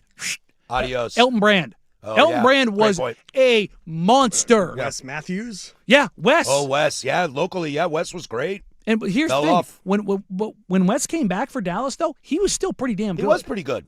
But it was a death nail 20 years ago. 10 years ago, it was just going to limit you. But this might be. God, oh my God, that was that long ago. It was. But this might be something. Again, another reason why I would be anti trading those picks. Mm-hmm. If this scenario comes to fruition, okay, and this is why I would be against trading Giannis or Scoot or something like that. Let's say this situation comes to fruition. Dame is 80%. That's the starting five. Off the bench, you have Jeremy Grant, Shaden Sharp, Scoot Henderson. Maybe Young continues to develop. This is why I keep that possibility of things being good. If this team can stay together over a couple years, maybe Drew stays, maybe Dame stays a couple more. Now those draft picks come into fruition from Milwaukee, if you still have them. But I'm just saying, like, you like that shiny thing. You keep holding on to that shiny thing. But that starting five, okay? And if you still have Jeremy Grant, Shaden Sharp, Scoot Henderson on the team, and maybe you move those picks maybe you move those picks for Bridges. That is a very deep team. It is, and very versatile. But this whole idea of we can do both. You can't. You can't. And what do you mean both? In the sense of you either need to, make some pretty wholesale changes and hope those picks hit, or you trade the picks. We've talked about Oklahoma City and all the picks that they have and all this draft capital, how they just keep flipping and flipping and flipping it. They hit with J-Dub. Their own pick was Chet. They hit with SGA. Part of the trade. But no. Someone else drafted. They got the player. They got the thing. The mystery box, don't want it.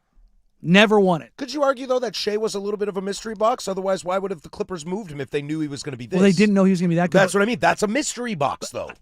That's where I always go to. The Thunder got lucky. Yeah, they did. I mean, even Chet isn't what they hoped for. I mean, better last year than this year. This year he's showing some deficiencies, and he's still young. But it's also it's the injuries. But again, this is why I go for the quantifiable.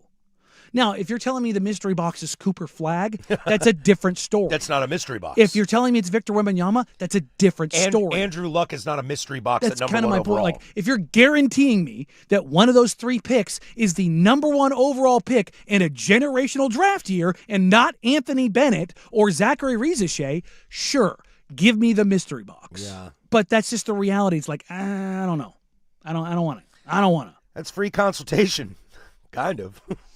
You want to ask yours? I was like, am I less of a man if I use the numbing cream for my tattoo? Closing arguments is next. We'll go there. This is Portland Sports Leader 105.1 FM, 1080 AM.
firm of Harris and Meringue is wrapping up for the day, You want answers? I think I'm entitled. which means it's time for the closing arguments. Brought to you by Leskin Law. One-day divorce mediation. Peace treaties, not war plans. Visit LeskinLaw.com for more information You want answers? I want the truth. on the Fan Sports Network. You can't handle the truth. 105.1 and 1080, The Fan. All right, that's going to do it for us here. Closing Arguments brought to you by Leskin Law. Visit LeskinLaw.com for more information. We've spent the better part of this hour talking about the Blazers, and by the better part, I mean the entire hour. There you go. A lot of you texting in, asking things about Mikal Bridges, Karl Anthony Towns, the Bucks draft picks, Giannis, etc. Kind of covered all that this hour. So if you missed any of that, go check out the Fan Podcast, Odyssey.com, the YouTube. For the last hour. And tell all your friends. If they got questions, tell them the nooner on Tuesday of the Firm hit all that stuff for us, and we will be good to go. Coming up on tomorrow's show, it's a nice little Wednesday at 2:30. The Oregon Ducks will release their 2026 football schedule. We won't spend a ton of time on it. We'll probably open the show with that tomorrow. Just kind of, fantasize. I've heard rumblings about an LA team on the schedule, not called UCLA. In September. In Schmeptember, yes. So we'll have some fun with that tomorrow as well. Blazers on a back-to-back. They play tonight. I'm sure we'll circle around that as well. Maybe we'll talk a little college basketball tomorrow. Huh? Big game tonight. But I figured we'd use closing arguments because we didn't get to your consultation that you need. we were kind of joking about it. Was it on the 4th? I'm going in. I'm getting a 3/4 sleeve that I've been sitting on for 10 years. And I'm like, screw it. I'm old. I'm washed. It's midlife crisis time. Slap this baby on. For those wondering, it's not my first tattoo. My whole upper back is tattooed. So I love that we're at the age where calling ourselves washed actually kind of makes us feel good. Yeah, it makes you feel like you were something at some yeah, point. you're like, I'm gone now. I used to be an AP All-American. Now I'm washed. Yeah, it's I'm okay. washed. I'll survive being washed. It'll be fine. But I didn't even know this existed until somebody told me about it. Like this numbing cream. And I'm like, I didn't know it existed. I have a sleeve as well. Yeah. I have a full sleeve on my left, and I did not know about numbing cream. And I had somebody tell me about it, like, just use the numbing cream. And I'm like, what's that? And they're like, yeah, no, What you are we can use talking it. like Icy Hots and Voltaren? What are we talking well, about here? apparently, Lidocaine? Ooh. my barber did my haircut yesterday. He's Percocet? Does just, that count? I mean, yeah. He's tatted up basically like the middle of his neck down. Like Glued up from the shoe up? Yeah, and he's working on a piece right now, and he was like, it was two 8-hour sessions, I think is what he said. I was like, damn. The one the Lions on my back was 13 hours straight. I shouldn't say straight. It was a 20-minute break where he had some from scratch goat cheese pizza and some Russian Sprite. God, it was great. It was a tattoo. Russian Sprite? It was a tattoo. It's got vodka in it. Yeah, no, it was a tattoo done in Afghanistan. And I feel stupid. Well, no, the Sprite was brought over from Russia, so it's like kind of like Mexican Coke, but it's Russian Sprite. Oh. It's like sugarcane, but probably made from Russian tears. I don't know. It was one of the tastiest pizzas I've ever had in my entire life. Anyways, Step into a Slim Jim. he brought up numbing cream, and I'm like, I fell asleep on the ones on my back. And he goes, I think he's 29, 30. He goes, I remember getting my first tattoos and they didn't bother me at all. As I've gotten older, it definitely hurt a little bit more. I've lost a ton of weight, so I've got some loose skin. I was like, I gotta have a little nip tuck probably someday. But like, I'm wondering like if that's going to cause any like additional pain. And he was like, just do it. He's like, you don't make anything less of a man. The only concern I have, and somebody said it on YouTube, was can it potentially impact the tattoo? And if it impacts the tattoo, I don't want it. The answer's no. Yeah, because if it impacts the tattoo, I'm out because I'm having this put on my body and it's going to be like 16 hours worth of work. See, this is what I don't understand about some of these things these days, and I'm guessing that most of the guys that are like, Is it kids in my lawn? You can't use that cream. That makes you less of a man. And those guys all have that certain like Punisher sticker on the back window of their car. Barbed wire around the bicep. But if there's something that you can use to mitigate a little of the pain, why the F would you not want to do that and think that it's not okay? Yeah, I'm going. I am comfortable Sorry, in my I'm a wuss. I am comfortable in my masculinity. Oh, I don't have to be uncomfortable? Cool. Yeah. He goes, I did it on mine. And he goes, again, these like 8-hour sessions. Like, I couldn't feel a thing. And I'm like, that seems kind of dope. I don't if have I'm being any honest. tattoos either. And a lot of the reason is because of, That's the only thing I will judge you about, like though, pain. Daniel. I do have a little bit of judgment in this. 3/4 sleeve? Yeah, I'm just not going to take it all the way down. Why not? Just so I can, if I television. Yeah. To be honest, yes. I mean, I don't Seriously. go. I mean, on my left arm, I'm not past the wrist bone. But that's, if I because do, I can wear a dress shirt and you never know. but what do I do all the time? You roll them up. I roll my sleeves up Yeah. all the time. Yeah. So I'm only going to go, a third of the way down on my left arm. But That's why I don't have a tramp stamp because my pants fall down a lot. yeah, I know. And I turn around and I shake it for the camera. But no, hey. But Wow. somebody says just suck it up and get the tattoo. That's probably what I'm going to do. I'm just wondering, is that, has anybody used it? Because my barber used it. And he's inked up. I did not use it. I did not know it existed for mine. I told you this in the break. Right under your bicep, so I guess your tricep area, it gets real sensy in there. Real sensy. And I don't think I'm gonna do a full wrap underneath. I think it's gonna basically come about even with the bicep on the front side. It'll probably go further back. My I did artist get super close one time about 25 years ago to Getting go a in to tattoo? get a tattoo. I was sitting in my living room. This was before I was married. And then I got really high and I was like, I really don't want to go do this right now. my What artist. mama don't know won't hurt her. When my artist started under there, he was like, "That hurts, doesn't it?" I was like, "He does." He goes, "You want to get this over with?" I went, "Let's do it." Yeah. And he just was like, "I'm going to town." He's like, "It's gonna hurt whether I go soft or not." Yeah. So I was like, "All right, dude, let's go."